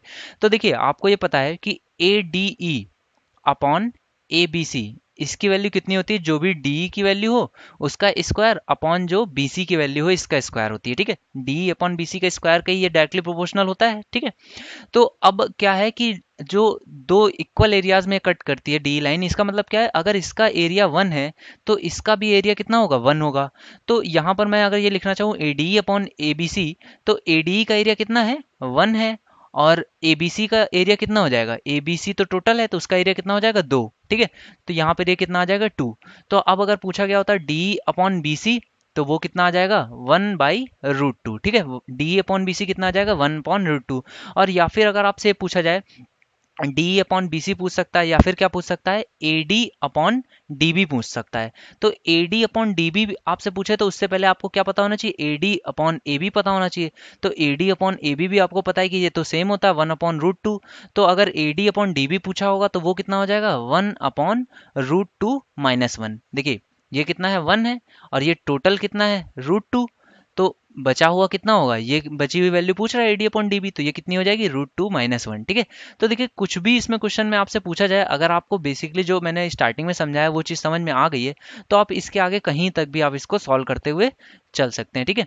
तो ये मेन कॉन्सेप्ट्स आपने सीखे। इसके बाद जो कुछ और इंपॉर्टेंट कॉन्सेप्ट्स होते हैं वो भी समझ लीजिए, जिन पे कि डायरेक्ट क्वेश्चंस बनते हैं। वो क्या है, क्वेश्चंस कुछ इस तरह से होते हैं कि ए बी और सी है आपका एक ट्रायंगल, ये कोई भी एक नॉर्मल सा ट्रायंगल है। इस पे क्या किया गया है कि एक यहाँ पर क्या खींची गई है, एक परपेंडिकुलर खींची गई है, ठीक है, एक ये परपेंडिकुलर है और एक क्या खींची गई है, मीडियन खींची गई है, एक यहाँ पर ये क्या है, मीडियन है। देखिए परपेंडिकुलर क्या होती है कि सामने वाली भुजा पर वो 90 डिग्री का कोण बनाती है, इसको परपेंडिकुलर हो गई। और मीडियन क्या होती है, सामने वाली भुजा को दो इक्वल पार्ट्स में वो कट करती है, तो ये क्या होती है, मीडियन, ठीक है। तो जो परपेंडिकुलर है 90 डिग्री वो डी पर कट करती है और मीडियन कहाँ पर, ई पर कट करती हो। और आपसे क्वेश्चन में पूछा जाए कि डी ए ई बताइए, डी ए ई की आपको वैल्यू पूछी गई हो डायरेक्ट इस एंगल की, और आपको क्वेश्चन में क्या है, सिर्फ बी और सी गिवन होंगे, इस तरह का क्वेश्चन आपको मिलेगा। तो डी ए ई के लिए डायरेक्ट फॉर्मूला क्या होता है, डी ए के लिए डायरेक्ट फॉर्मूला होता है half times angle of B minus angle of C. ये जो होता है ये डायरेक्ट फॉर्मूला होता है डी ए ई के लिए। किस केस में डी ए ई है, जब डी जो है परपेंडिकुलर है और ई कैसा है, मीडियन है, ठीक है, ई जो है वो मीडियन हो और डी कैसी हो, परपेंडिकुलर। अब इसके बाद एक ये क्वेश्चन भी देख लीजिए, इसमें डायरेक्ट क्वेश्चन कैसे पूछा जाता है कि ए बी सी क्या बोलता है कि ए बी सी कैसा है, एक राइट एंगल ट्रायंगल हो और इसमें दो मीडियंस खींची गई होंगी, ठीक है, इसमें डायरेक्ट मीडियंस खींची गई होंगी जो कि कहाँ पर कट करती हूँ, ए से जो मीडियन कट करती हो एम पर, और सी से एक मीडियन कट खींची गई होगी वो कहाँ पर कट करती होगी, एन पर, ठीक है। तो इस पे क्वेश्चन कैसे बनता है, इस पे पूछता है कि आपको बताना होगा ए सी की वैल्यू, आपसे हो सकता है पूछी गई हो ए सी या ए सी के स्क्वायर की वैल्यू पूछे जाए, तो उसमें आपको दी क्या होगी, दोनों मीडियंस की वैल्यू दी होगी, वो कितनी होगी, ए एम और सी एन, इनकी वैल्यू आपको गिवन होगी। तो इसके लिए जो डायरेक्ट फॉर्मूला होता है वो भी समझ लीजिए, वो क्या होता है, 4 टाइम्स आपका ए एम का स्क्वायर प्लस सी एन का स्क्वायर, ये बराबर किसके होता है, 5 टाइम्स ए सी का स्क्वायर। इसको डायरेक्टली ऐसे भी पूछ सकता है, हो सकता है आपको ऑब्जेक्टिव्स में दे दे कि which of the following is true, या फिर कैसे पूछ सकता है, आपसे ए सी की वैल्यू पूछेगा जबकि ए एम और सी एन दिया होगा, तो ए एम और सी एन का आप क्या करेंगे, स्क्वायर करके ऐड कर देंगे और उसका 4/5 टाइम्स, उसका डायरेक्टली आप अगर निकालना चाहें तो कैसे निकल सकता है, ए सी का स्क्वायर 4/5 टाइम्स आपका जो ए एम का स्क्वायर है प्लस सी एन का स्क्वायर, ठीक है। तो ये दोनों पे भी आप सम करके भी इसका वैल्यू, ए सी के स्क्वायर की वैल्यू निकाल सकते हैं, ठीक है गाइज। तो अभी तक मैंने इन पे जितने भी कॉन्सेप्ट्स समझाए ये काफ़ी इंपॉर्टेंट कॉन्सेप्ट्स हैं, ये सारे ही कॉन्सेप्ट्स जो है वो बहुत ही इंपॉर्टेंट कॉन्सेप्ट्स हैं और ये इन सभी से एक नए क्वेश्चंस पेपर में पूछे गए हैं, कई बार बहुत ज़्यादा रिपीट भी हुए हैं क्वेश्चंस। तो इनको मैं एक सीरीज इसके बाद जब डील करूंगा इस सीरीज में, उसमें मैं सारे इंपॉर्टेंट क्वेश्चंस को एक साथ लूंगा ही, जिसमें कि 2016 तक जितने भी ज्योमेट्री के क्वेश्चंस हैं उनको मैं डील करूंगा। तो इसको देखने के बाद आप प्लीज़ उस सीरीज़ को जरूर देखिए जिसमें कि मैं सारे कॉन्सेप्ट से रिलेटेड क्वेश्चंस को समझाऊंगा। तो आज के लिए इतना ही, इसके बाद हम लोग इसमें जो भी ऑर्थो सेंटर, इन सेंटर वगैरह होते हैं उनको डील करेंगे नेक्स्ट वीडियो में, और फिर सर्कल जो कि बहुत ही इंपॉर्टेंट होता है, और फिर पॉलीगन। तो सारे ही कॉन्सेप्ट्स को मैं यहाँ पर डील करने वाला हूँ। तो आज के लिए इतना ही friends, thank you for watching, next video में मिलते हैं कुछ और कॉन्सेप्ट्स के साथ।